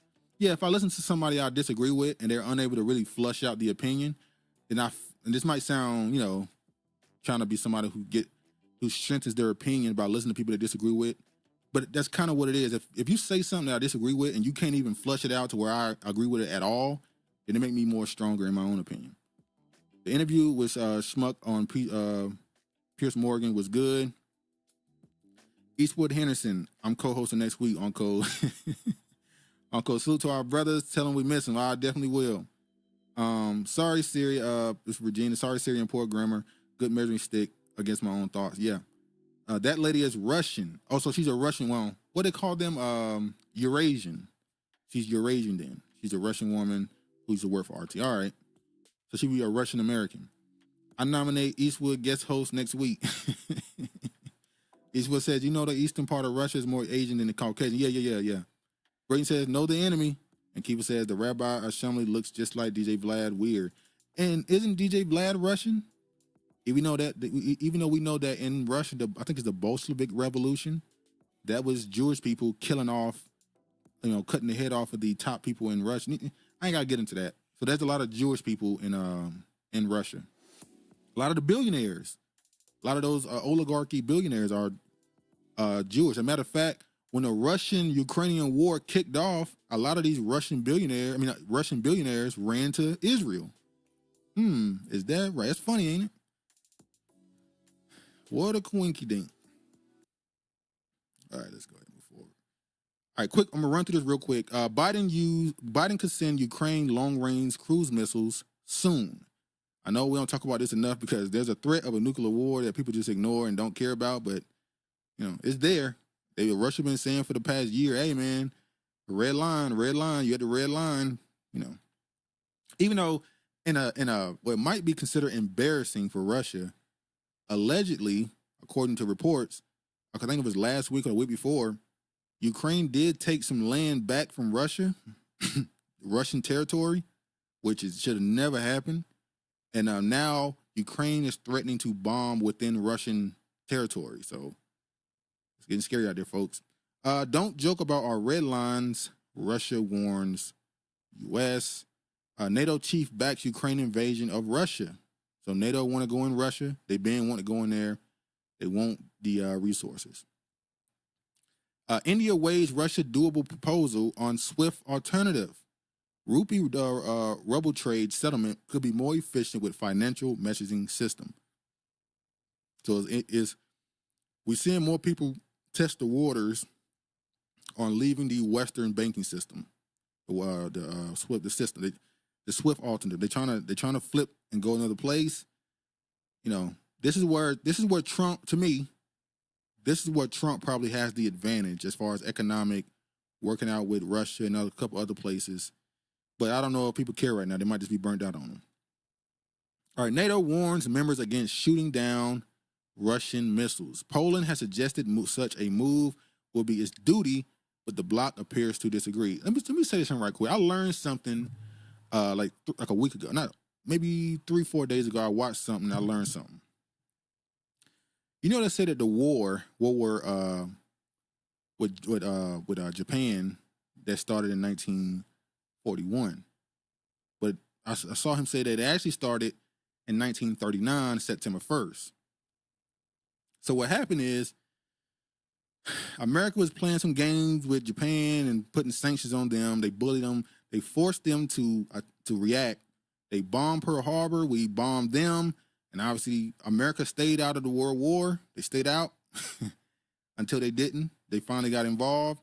And it was in those articles that this man showed, Russia invaded Poland.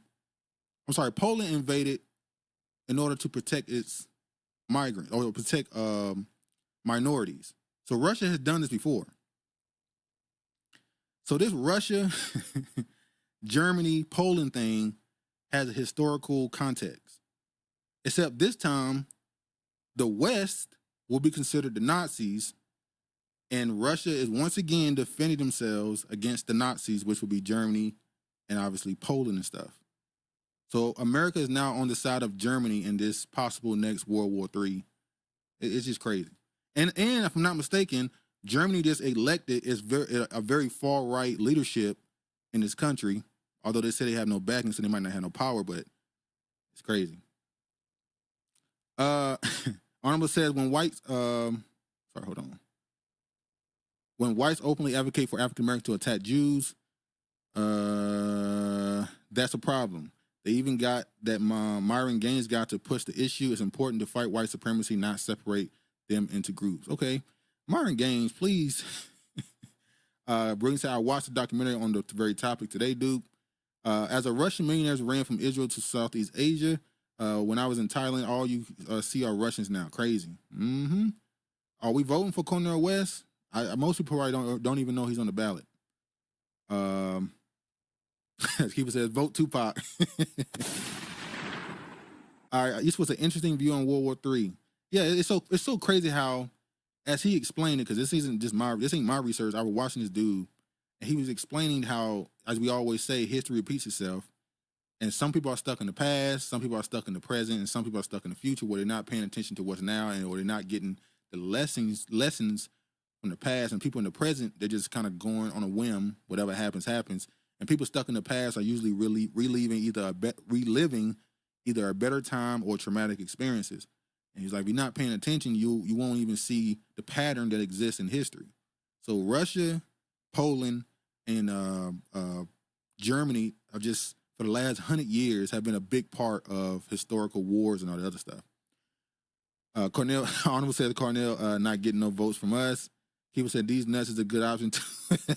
I remember when Harambe got all those votes. Was that 2016? Harambe, the gorilla that died.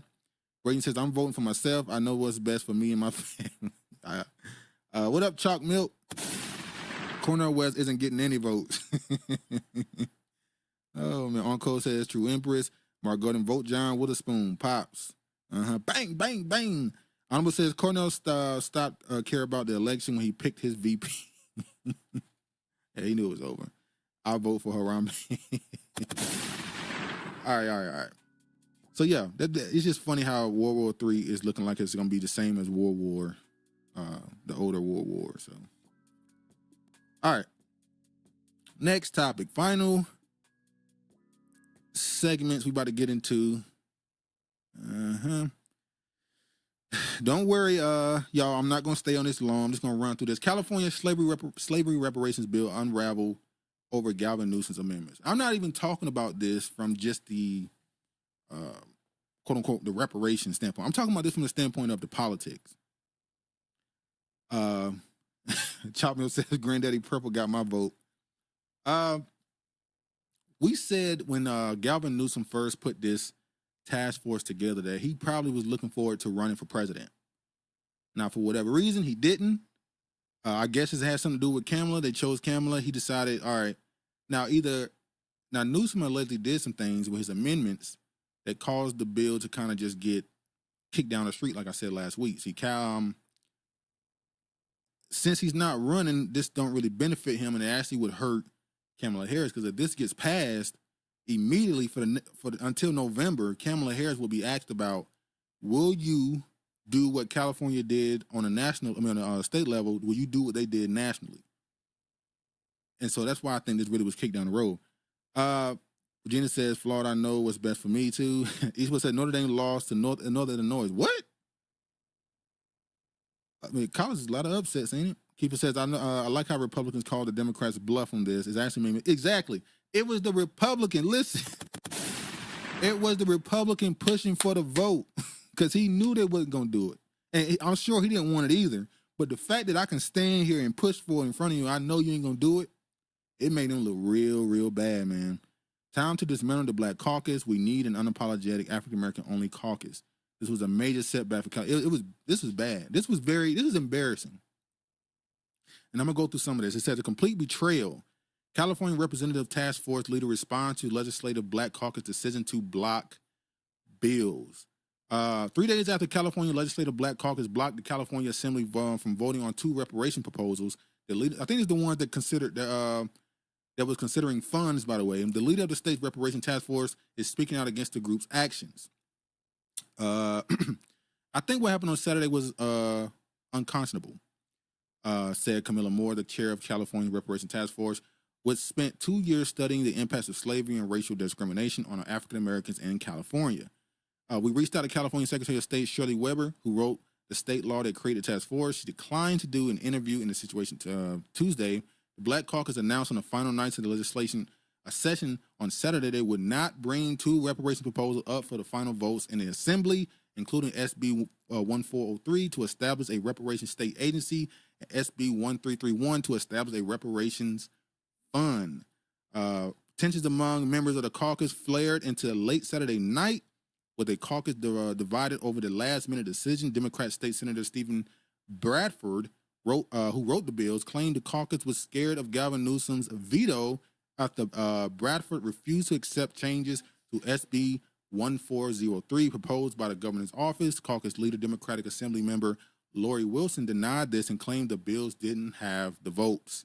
Republican Assembly member Bill attempted to force a vote on one of the measures. This sent Democrats scrambling to figure out how to prevent a floor vote.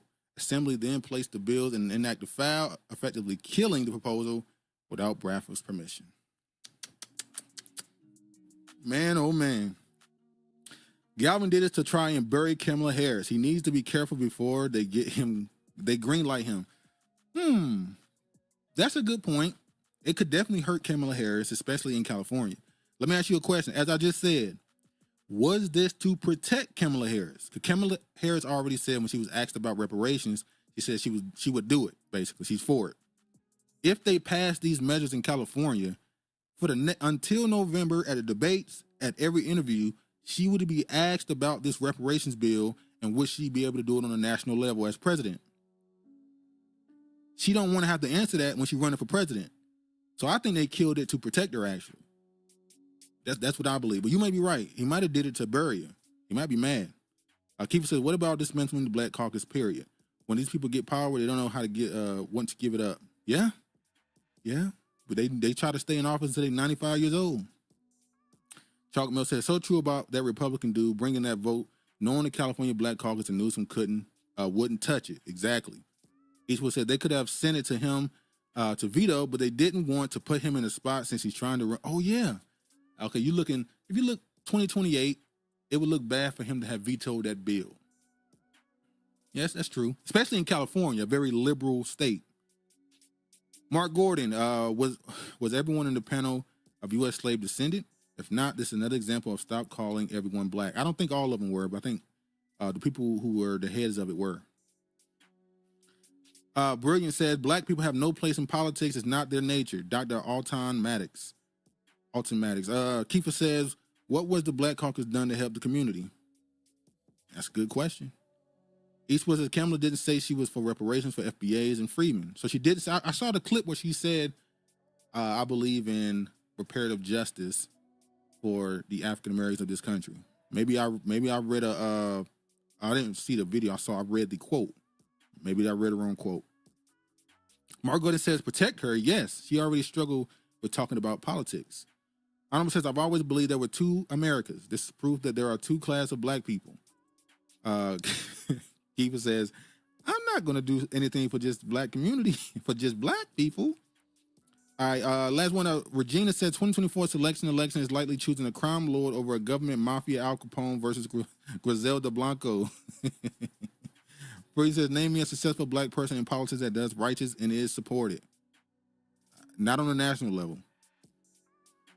Not one with power, should I say. Eastwood says, Kamala never said she was for reparations for FBA and Freeman. She won't even say she's black. She won't say she's Jamaican, nothing.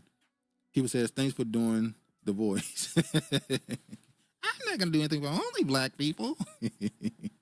All right. Moving forward with this, the Black Caucus put out a statement because they know people on their ass. Not going to bother reading it. Just showing they put out a statement. The California Legislative Black Caucus remains steadfast on our commitment to advancing congressional CLBC 24 reparation priority legislative package. The CLBC has chosen to concentrate our collective energy on the legislative priorities that the entire caucus has voted on and those that positively impact black Californians. I'm not going to read the rest of that. It's whatever. Let me play this video here. This is Gavin Newsom.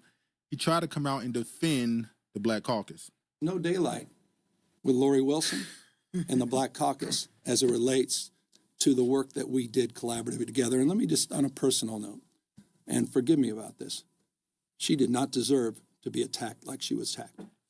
Members of the Black Caucus did not deserve to be attacked and their integrity impugned. Oh yeah, when they stepped out there, that voting, that booth, that room, them people out there was on their ass. Y'all see the dude who was mocking them? Y'all see the dude who was mocking them, who was doing a little clap to them, or doing a wave?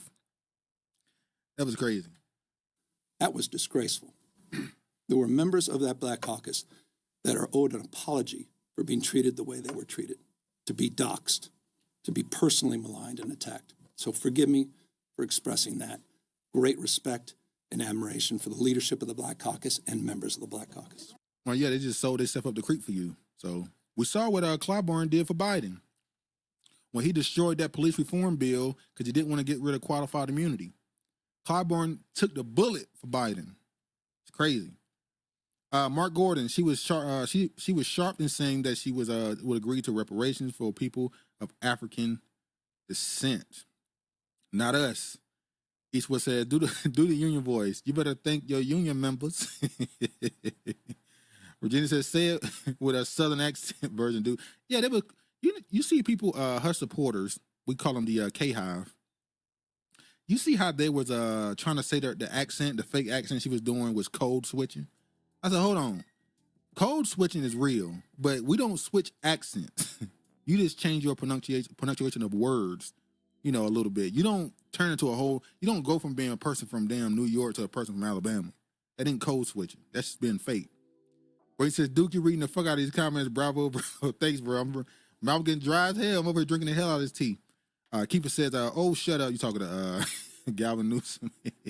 Honorable says, he looks scared as hell up there lying like that. Honorable says, mocking like how? Oh, the dude, he was waving his hands while they was on his ass about voting down getting rid of the bill. Mark Gordon says, Bathhouse Newsom knows that he has lost the black vote. Yeah, we'll see. We said it all the time. We'll see. Regina says, has there ever been a valuable black caucus, federally, state, city, county, your own backyard, as in relatives? He was a snake oil salesman. He looked greasy. He looked like he put the grease in his hair, comb it to the back. It's a slickster. Like politicians are. He literally is the embodiment of the stereotypical politician, especially from California.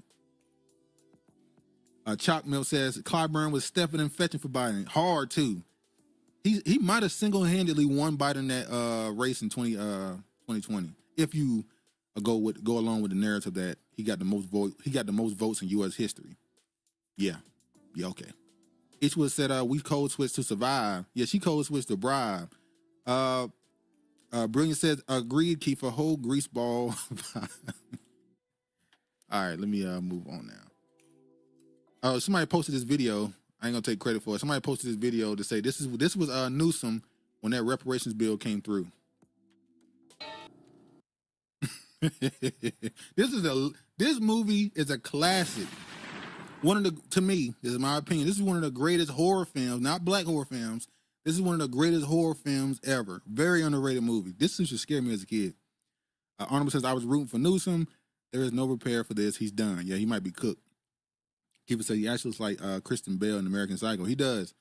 Brady says, one of my favorite movie scenes, Little Nicholas. Keeper says, oh my gosh, I haven't seen this in a while. I love this. Yeah, it was a great movie. I used to say, this video is accurate as fuck. Exactly. You little nigga, you ain't get no reparations. None. Yeah. All right, now I'm going to show this. This is more like a further understanding of what happened. I'm going to play this video by the young lady who do a breakdown of it. Honorable says, I hate us for this. It's not time to be joking. It's always time to joke for us. You got to laugh from getting too angry. The stuff that we see and go through, you got to find a way to cope with certain things when they play in your face all the time. All right. Let me play this video. The California Legislative Black Caucus was able to pass 9 of the 14 bills that formed its reparations package, with the 10th bill already signed by Governor Gavin Newsom. But the CLBC also pulled 2 key proposals, SB 1403, which would establish a state agency to oversee reparations efforts, and SB 1331, which would establish a state fund for reparations payments. Assemblymember Lori Wilson, who's chair of the CLBC, told reporters that the Black Caucus believes that the bills needed more work. State Senator Stephen Bradford, who authored the measures, said he wanted the bills to move forward, but he said others in the CLBC feared that Governor Newsom would veto them. Never signaled he would veto the bill. He just said he had some concerns, as they have with many bills. But that doesn't mean you don't move forward with the bills. Bills that have made it to Newsom's desk include legislation that would issue a formal apology for slavery, return land stolen by racially motivated eminent domain, and limit solitary confinement. But the CLBC's decision to pull agency and funding bills drew protests and condemnation from those who say they are crucial. The bills that pass are not reparations. An apology is not reparations. Are you happy with the outcome of this session's reparations package? Let us know in the comments and follow Capital and Maine for more news. An apology is important because it admits a crime. So that's why every time they apologize, they make sure to put it in, they make sure to say that this is not proof of pushing reparations. We're simply apologizing for the emotional yada, yada, yada. An apology is necessary to admit a crime. Brilliant says, sometimes you got to laugh to keep from crying. I said it can stop from getting angry because, you know, she can go left. It's interesting that Clyburn has Stephen fetching for the chameleon, or at least I haven't heard from him. Well, no, he kind of disappeared after Biden got in. After he blew the police reform bill, after he blew it up, he kind of went away because he know he's, you know, not very well sought after. Chalk Mill says, Newsom told them straight up, hell to the no. Hell to the no. All right, let me move forward now. Because I want to get to some of the other stuff people were saying. Hold on. Oh, yeah. This is what we're really going to do, man, right here. But he fixed that shit. He fixed this. No, their apology is, I'm sorry you felt that way. Apology. Exactly. That's what they do. They don't give an actual apology for the crime. They try to say, I'm sorry for what happened. I'm sorry that this type of stuff happened. They never admit this country and in the states and the laws created, what part it played in it. But anyway, this right here, California shelved reparations bill for Black Americans after the legislative approves to plan to give non-citizens $150,000 to buy new homes. He vetoed the $150,000 bill. He knew damn well he better not pass that shit after he did that to reparations. So apparently he's already vetoed this, and they're moving on. Brilliant said you'll get reparations when those 2 astronauts come back to Earth. Yeah, they sitting there waiting, thinking they're actually coming home. Cook, buddy. All right, let me move on. What's this? What are we looking at? Oh yeah, this right here. Shout out to Yvette Carnell. She was in Let me read the caption first. Hold on. Shout out to Juicy Genius, Miss Juicy Genius on Twitter. She said, on location, Fulton County Reparations Task Force meeting in Atlanta, Georgia. Chaos erupts during public comments regarding lineage versus race from Breaking Brown and other descendants by Immigrant Task Force board member Ann Hill Bond, who crashes out on VP chair member Marcus Coleman and several other descendants attendees. Should immigrants who have anti-descendant views and opinions sit on local reparations task force? Sound off. And now the people kicking their ass in the comments. Shout out to Honorable. I see you right there. Honorable says, so this lady is a bi-ethnic, but mostly identifies with her West Indian heritage. Shocker. That was the sentiment in the comments for the most part. Let me play this. It's a little long, so if it's going on too long, let me know and I'll just turn it off. But it's 6 minutes, so let's get through some of this. I'm Yvette Parnell, president of the ADOS Advocacy Foundation, and we advocate for lineage. Hold on. Honorable says vetoing a loan program is bullshit. Each one says Galvin must be getting some nappy Doug. Now, Honorable says Yvette looking crazy from behind.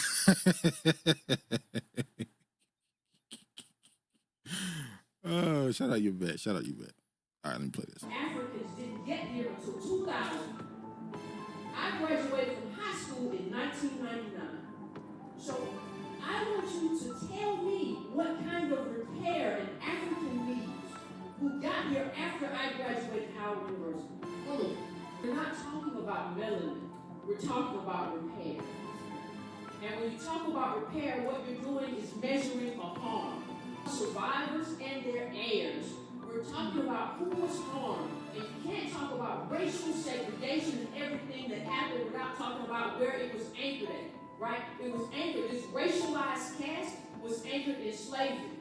If you came over here in an airplane as opposed to a slave ship, we're different. We're the only group that has been multi-generationally oppressed in this country for 400 years. Nobody else can say that. I just want to bring up also some comments that was made. I want to further address a comment that was made. If I can't tell my stories if you can't tell your stories if you can't tell stories to your children, then you cannot speak on the task force. I'm trying to the person that you were talking about, and I heard stories that were made, and that was a group comment. Not only that, there was another group comment that said someone needs to be dedicated to the work. Everyone on this board is beyond qualified. You have not been dedicated to your research, because if you did your research on everybody, you wouldn't have said that comment. Not only that, there's a lack of respect and collaboration in this room.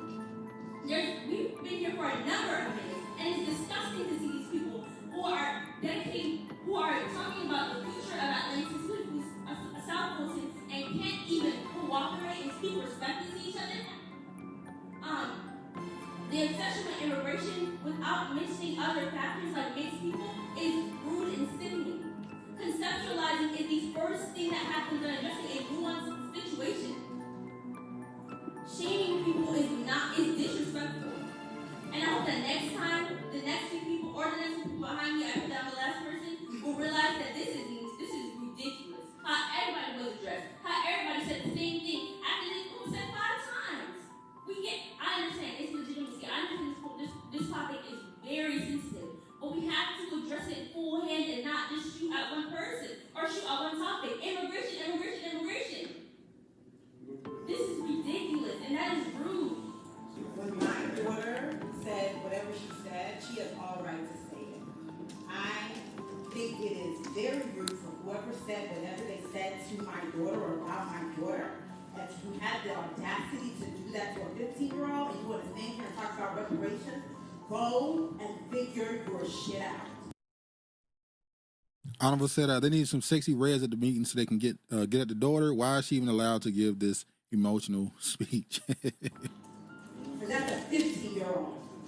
That's a 15-year-old. That's a 15-year-old. That's a 15-year-old. She got on the mic. Period. Somebody said something about my daughter. Nobody said that about me. You want to talk about my child? Have you lost it? Fuck out of here! Fuck out of here! Let me just say this. I also want to say this though. I see a lot of people saying this now.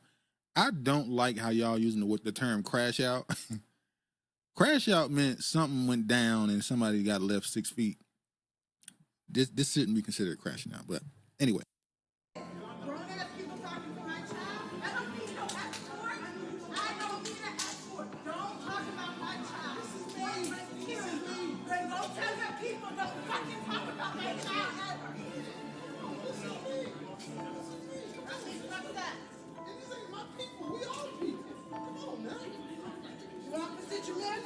You want to see an immigrant? Me a blood clot immigrant to death. Fuck out of here. You fucking get the fuck out of here. You get the fuck out of here. You get the fuck out of here. And if I don't, and if I don't, and if I don't, and if I don't,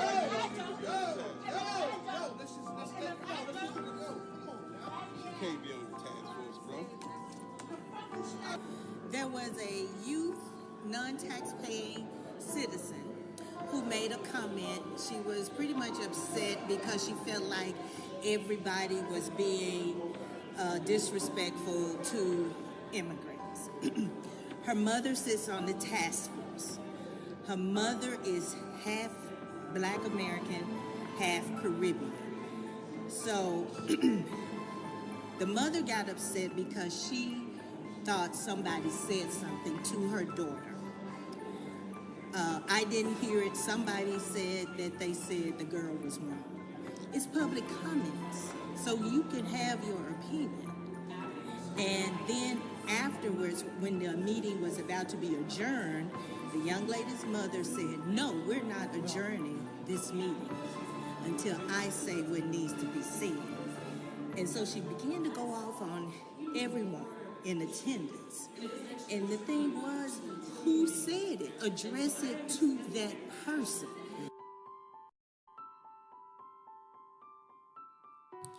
Shout out to Black News Daily. This is where I got the video from. Sip to Co. Shout out to them. Thanks for the content. They were there to record that and post it.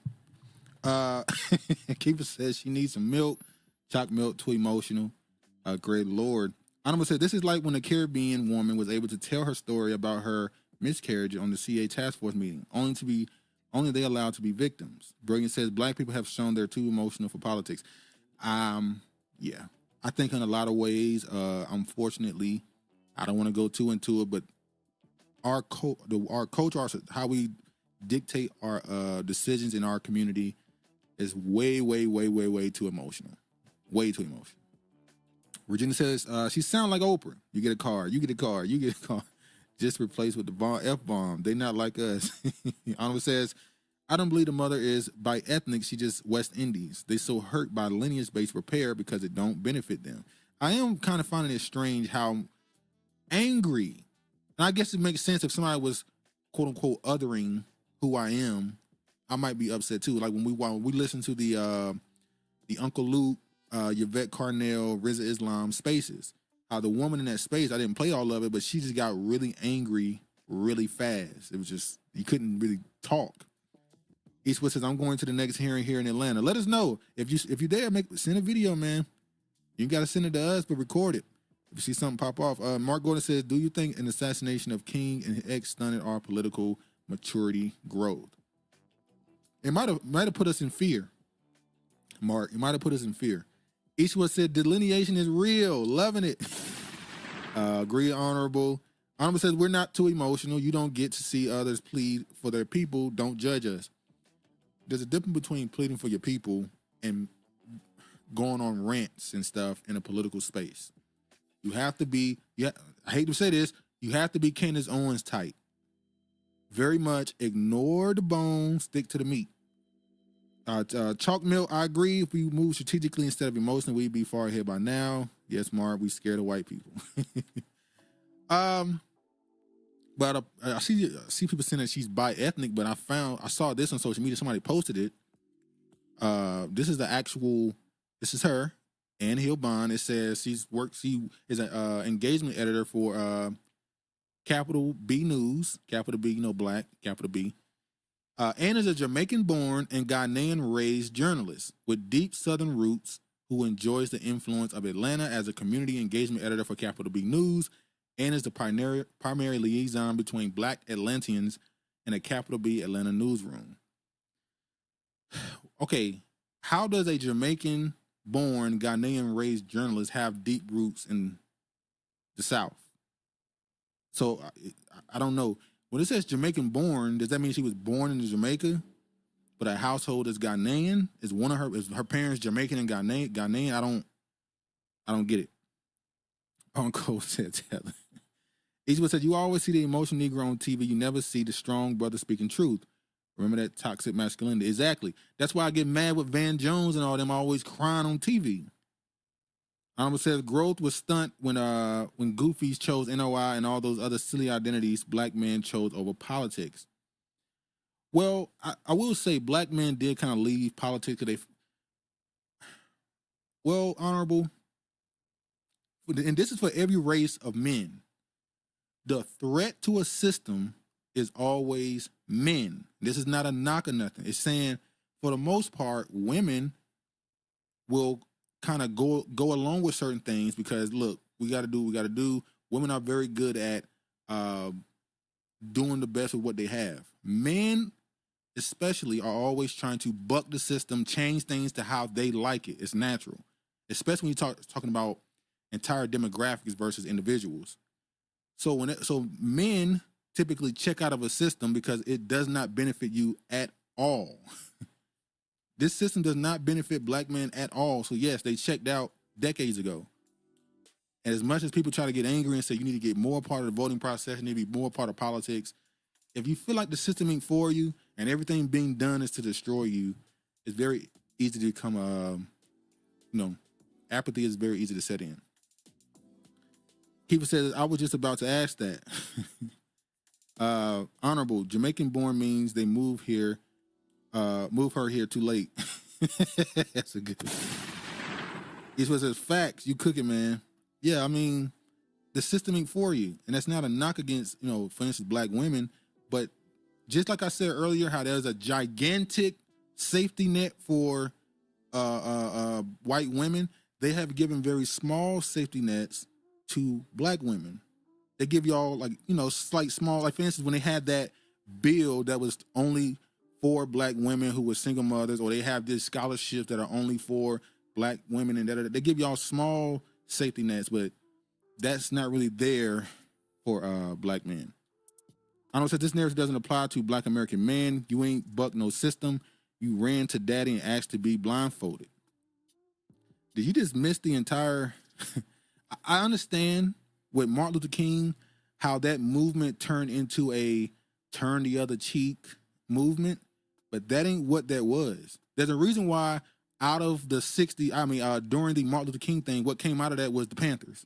Well, it already was there, but it grew because there were a lot of people that was like, F that.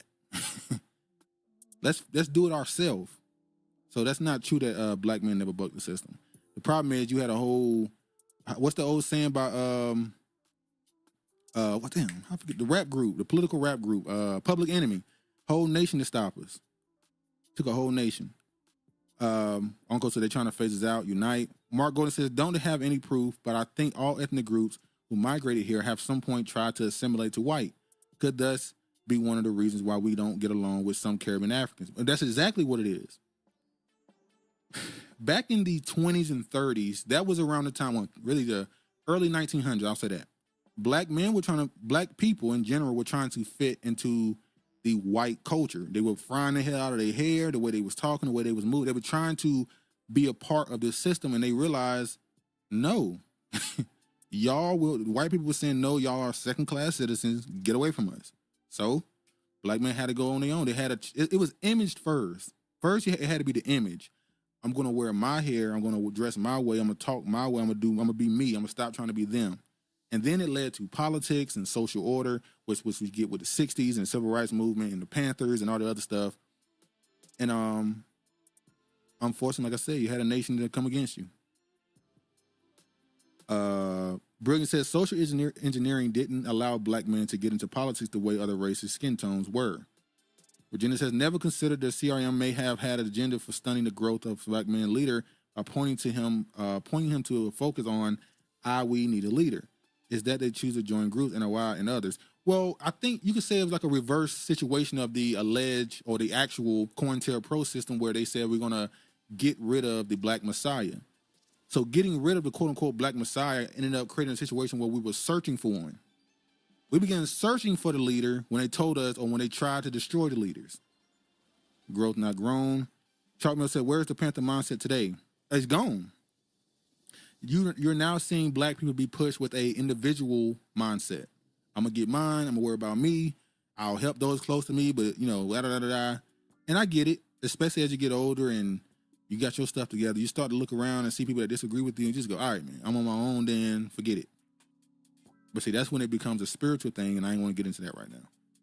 Honorable says, drug dealers and rappers buck the system, not the good black men. So what was those Panthers? Not all of them were they weren't drug dealers and rappers. So those men that was in the civil rights movement, you consider them the weak man? Brilliant says, is there a reason they feed and still feed schools Martin over Malcolm? Docile Negroes are more manageable. Yeah, when I was in school, I had a teacher named Mr. McFadder in the 7th grade. He was the first person to teach me about Malcolm X.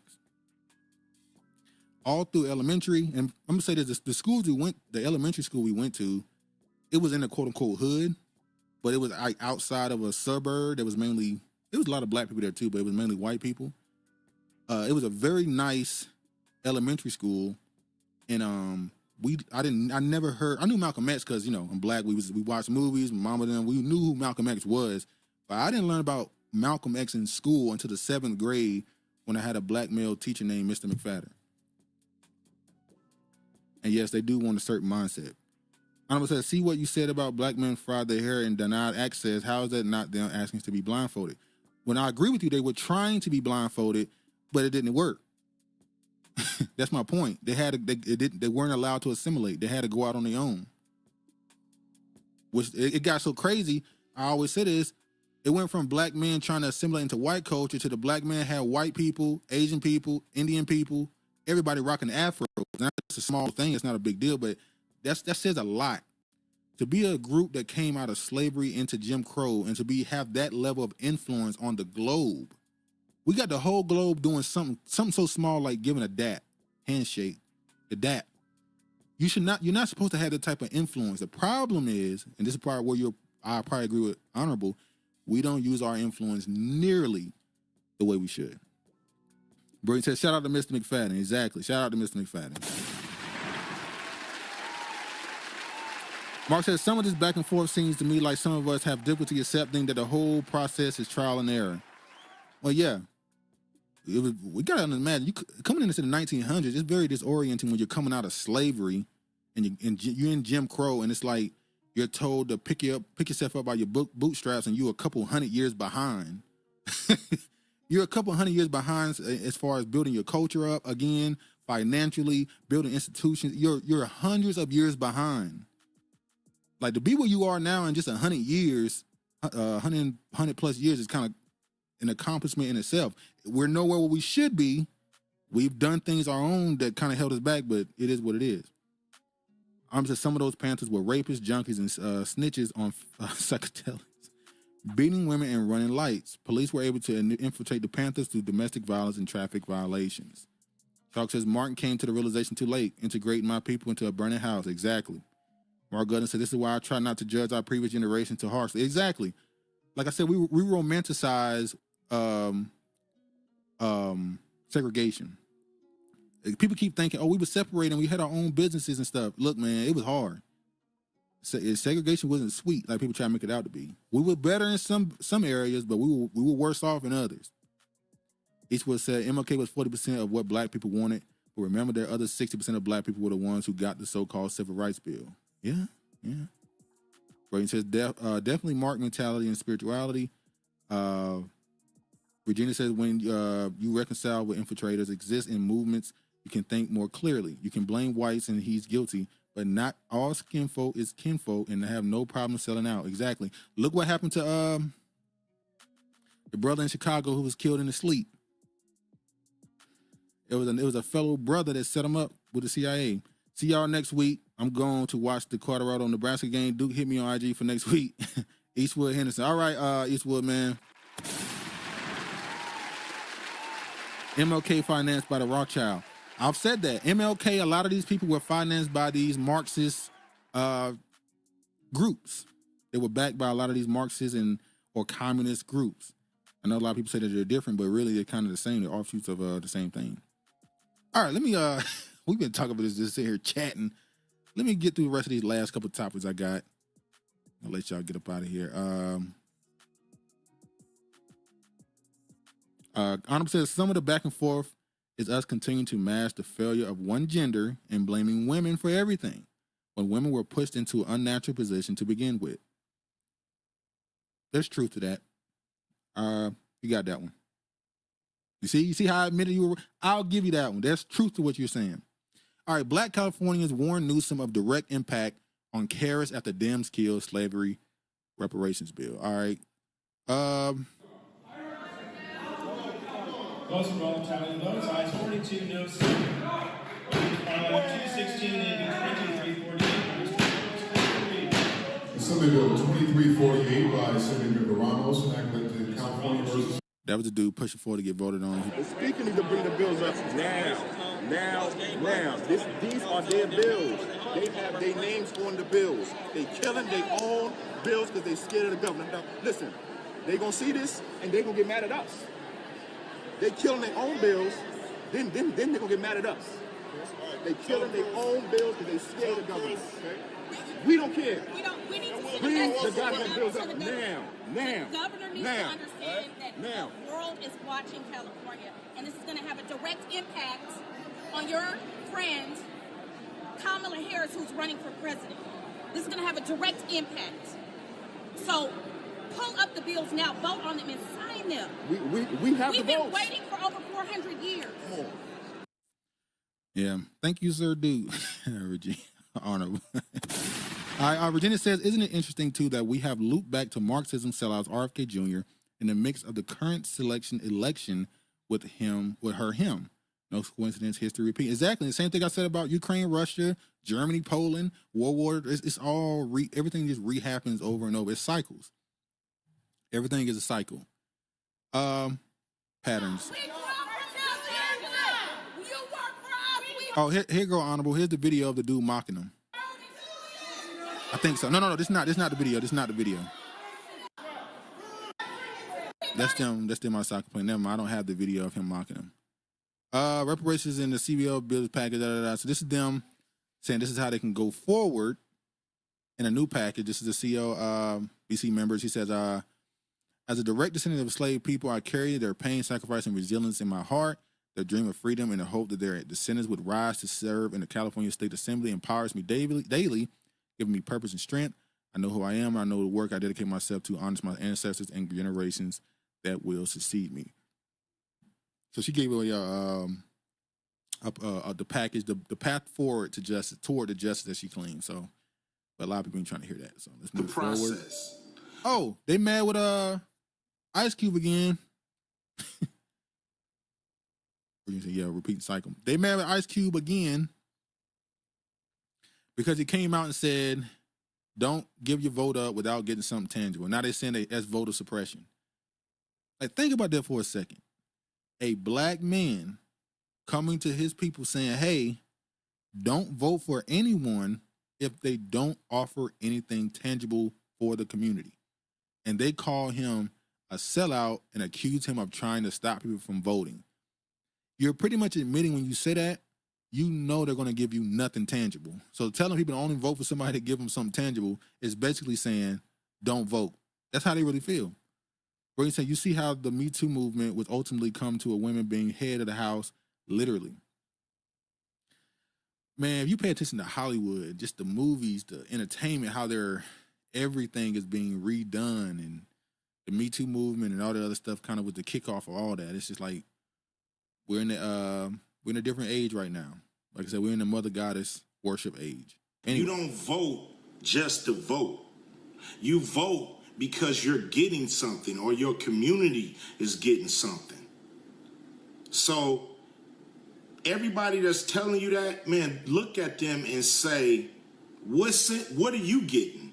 Because people that just want you to vote and not ask for nothing, people that's in power that want you to vote but don't want you to get anything or not asking for you to get anything economically, They suspect.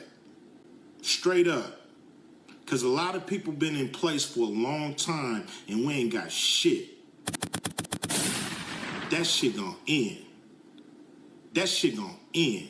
We gonna get what we supposed to get. Period. And anybody asking you not to ask, I wouldn't listen to them. Because that's the process. Every community asks for what they want. Everybody else got lobbyists. we just got people that just say they in our best interest. We don't have anybody who we are giving money to do what we tell them to do, and if they don't do it, we fire them. And we gonna do the same goddamn thing. Anybody telling you that you gotta vote, that it's your duty, that you have to exercise the right, and that people died for you to vote. For one, people did die, but nobody walked out their house to go die for you to vote.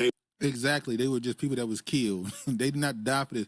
And if you want to use that as as the idea of not doing something in vain, listen, they didn't die for you to vote. They died for you to have the right, the choice to make the best decision for your community, not to do what's best for the party or the country.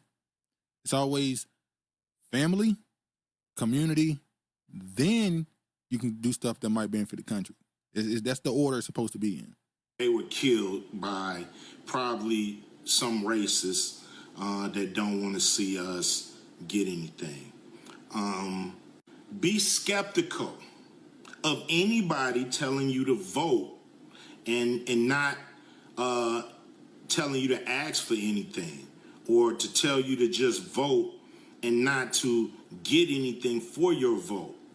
That's not how it works. Exactly, Cube. Cube says he's talking about all these sassy ass black men in the media. Facts. It's so unfortunate, ain't it? It's so crazy how the image of black men is so all over the place. On one hand, we're hyper masculine, violent thugs, rapists. On the other hand, we're these soft, crying, sensitive wimps. On the other hand, we're these robots that just do what we're told. It's like, it's so, but controlling your image is very important in community building. Unfortunately, we're not doing that correctly. Facts to the Black Caucus, just one group of many. No tangibles from either party. Will not voting eventually bring tangibles. Using money as a politician, politics bring the real tangibles. That's why all Wall Street gets what they want. Exactly. All these mega billion-dollar corporations, they buy politicians. They buy laws, or they use money to bypass laws. It's all about money. Everything in this country is money. The problem is, it's like black people are the only ones that don't understand that. They still think you can make people do the right thing. We still think the world is about doing the right thing. No one does the right thing in politics. They all do what's best for their pockets and what's best to keep them in positions of power. You can look at AOC, you can look at all these politicians. They say all that stuff and then they get in there and next thing you know, they're worth tens of millions of dollars. How are you a politician worth tens of millions of dollars? You don't get paid that much. How are you getting all that money? But anyway, Kiva says the media is going to pick this apart next week. This is old. They already on his ass. Vivica and Angela will be on this. They already on his ass. The Distinguished Gentleman was a good movie, highlighting it. All right. All right. Let me go ahead and play this. Oh yeah, I gotta show this right here before we leave.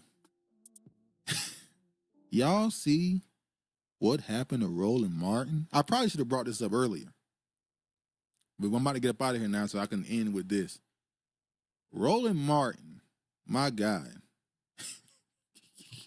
Now, if y'all let me know if y'all seen this and if it's been found out to be doctored or not real.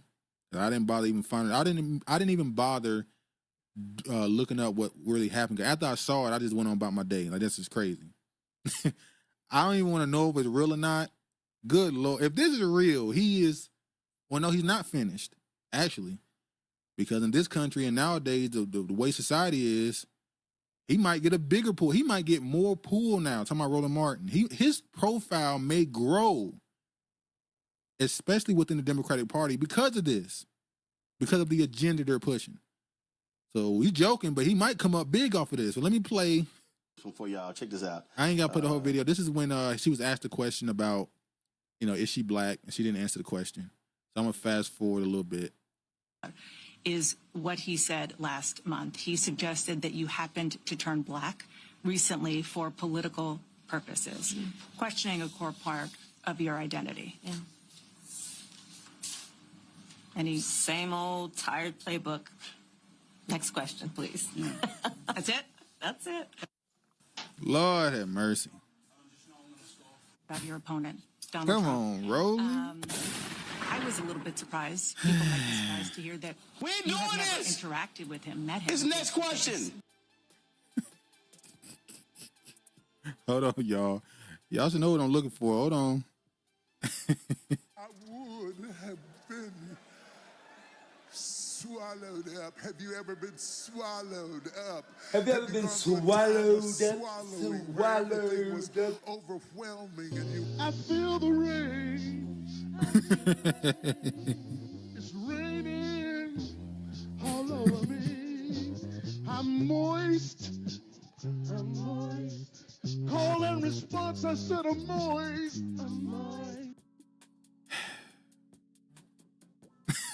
Keeper says, ooh, this song. He was sassy black male booty, LOL, rolling in them cheeks. This shit was hilarious. It's real, those alphas. Hilarious. Duke should do a piece on Trayvon Martin. I saw a naked man, the fuck. No similar. I'm not familiar with Trayvon White, gatekeeper or hero. Thank you, Duke. Look, man. When I first saw it, I wanted to believe that it was just somebody playing a joke. But then I saw people react. I saw Angela Stanton. She was on his ass immediately. They immediately told Tariq Nasheed, get on his ass right now. Yeah, while we joking and laughing and, him being exposed for this. And by the way, and I'm not going to keep it on the screen because, it's nudity, YouTube, and I know y'all ain't want to, I know the dudes in here don't want to stare at no man ass. But the video he's watching, it's not like a TV show. It's literally a downloaded video, I guess, on his computer. Now, I don't know how they accidentally switched to that screen, but this is a downloaded video. And in the video, it is a nude black man walking down a hall, a pink hallway. Was he live streaming? Yeah, I think he was in the middle of a live stream, or maybe, I think he was in the middle of a live stream of his show. And they accidentally put the wrong screen up. But yeah, it's some wild stuff going on. And it does seem like it got something to do with that Greek fraternity shit. It might have been that. It might have been one of his frat brothers. They got to send a video in to, declare their loyalty to one of these groups. I posted an uncensored video. I got it right here. That was it. I'm just not going to put it on the screen and just keep it there. But yeah. Moist Negroes popping out like Dame Dash dentures. Dame Dash, Lord have mercy. Dame Dash. His teeth just fell out. He didn't even try to come back and, make light of it. Like, brother, nah, that screenshot of your teeth falling out is going to forever be used, homie. The internet never forgets. But yeah, while we joking about this, Roland Martin about to come up. They about to invite him to interview Kamala Harris next week. He about to be the biggest news person for them right now. He gonna take over Don's spot. Why he got dentures that young? Unfortunately, a lot of these celebrities getting their fake teeth, and I'm like, ain't that just dentures? A lot of people are getting their teeth shaved down and getting these fake teeth, and although with him, I don't know. I think his teeth just fell out. I don't know if he do drugs. I don't know if he just older than we think. I don't know. Probably not taking care of his teeth. That's probably it. The whole left top side of his mouth is just gone. Whole top left side. Facts, dude. As long as they can override their humiliation, watch the ladder climb to the top. Exactly. So he don't care people laughing at him.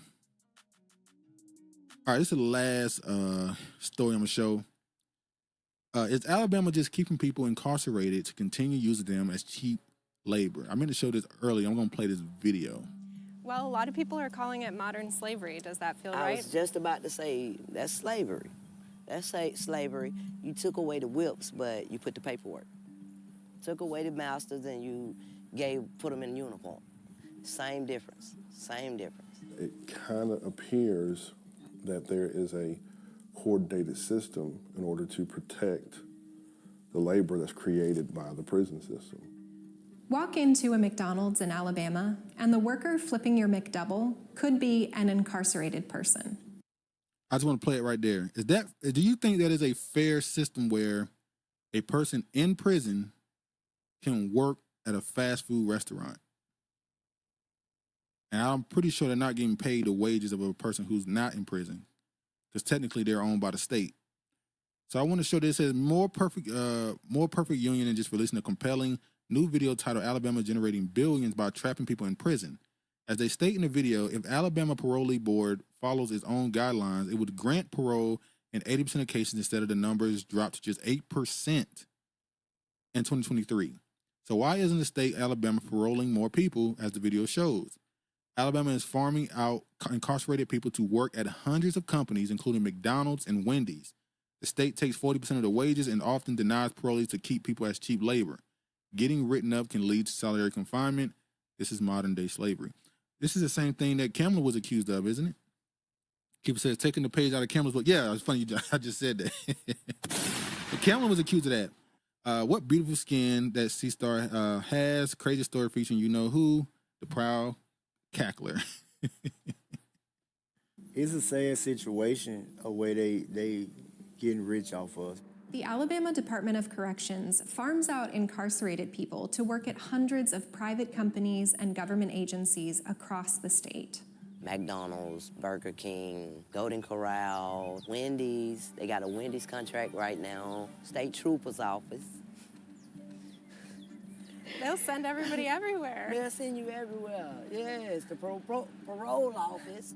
That's how Dame Dash look. And even though ADOC trusts these incarcerated people, Virginia says, my clear expression today, this story reminds me of when BP history in California, where she cackles about her record of doing something similar. Exactly. Mark says, they don't want the incarcerated to get an education. Nope. Keep it laughing. Virginia says, industrial prison complex is big business. Anything that can be privatized is probably not, right. Probably not righteous. Once you can privatize something like this, you can own prisons. Yeah, it's probably some fugazi stuff going on. to leave prison every day and work alongside the general public, many of them are still denied the chance at real freedom. And this is Alabama, so we ain't that surprised. Dame Dash dentures are needed here. Yeah, it's looking pretty bad for them, but you know. Work for y'all, but when I come up for parole, you deny me. Why would you deny me? Because I got same side and everything. Because you're getting free service. This is a story about corporations and the state of Alabama exploiting prison labor and the coercive policies they use to keep its citizens trapped in servitude. It doesn't work. It's a terrible system. If you're wondering... You know what's funny is, I'm not going to play the whole video. Whenever we say how this system doesn't work and the system is broken, well, if the whole purpose was to keep you in this cycle and it's working as intended, I think black people in particular, our problem is we still thinking in the ways of right and wrong, and rather than self-preservation, protecting your own, keeping the advantage on your own. You know, I'll exploit other people to the benefit of mine. You know, it's unfortunate, but it's not broken. It's working exactly how they wanted to work. Anyway, I've been yapping long enough. We had a nice little conversation in here. Margot says modern day sharecropping. Pretty much. Brilliant said there was more campaign donations that go to private sectors and investors. Yep. And there's a reason why. That's how it always goes. It's the dark money. You know. But you know, this is a system here in America, and we gotta either defeat it or we gotta wait until things end the way they're supposed to anyway. It already is foretold what's gonna happen. So all we gotta do is survive until the end, and we will be judged righteously. Chalkmail says, how can you be aware of a trick bag and still fall for it? Who's the dummy? See, I ain't want to go into that, but some people's circumstances happen and you just fall into it. It's a cycle. It's, you know, it's heartbreaking. Kiefer says, thank you, Duke, for another Saturday. Have a good week. You too, Kiefer. You and the family. Hopefully y'all stay safe and blessed. Virginia says, great show, Duke. Have a strong end of the week. Week 1 till you start fresh on Moon Day. Don't fall for a KS1. Exactly. Anyway, man, I'm gonna let y'all get up out of here. Be sure to like the video on the way out. I see y'all in here. Please like the video on the way out. Be sure to share it if you can. I appreciate the support. As Travis always say, y'all could be anywhere and y'all spend a few hours here with me having a little conversation. I really, really appreciate it. But as always, y'all be safe. All praise to the Most High. And peace, man.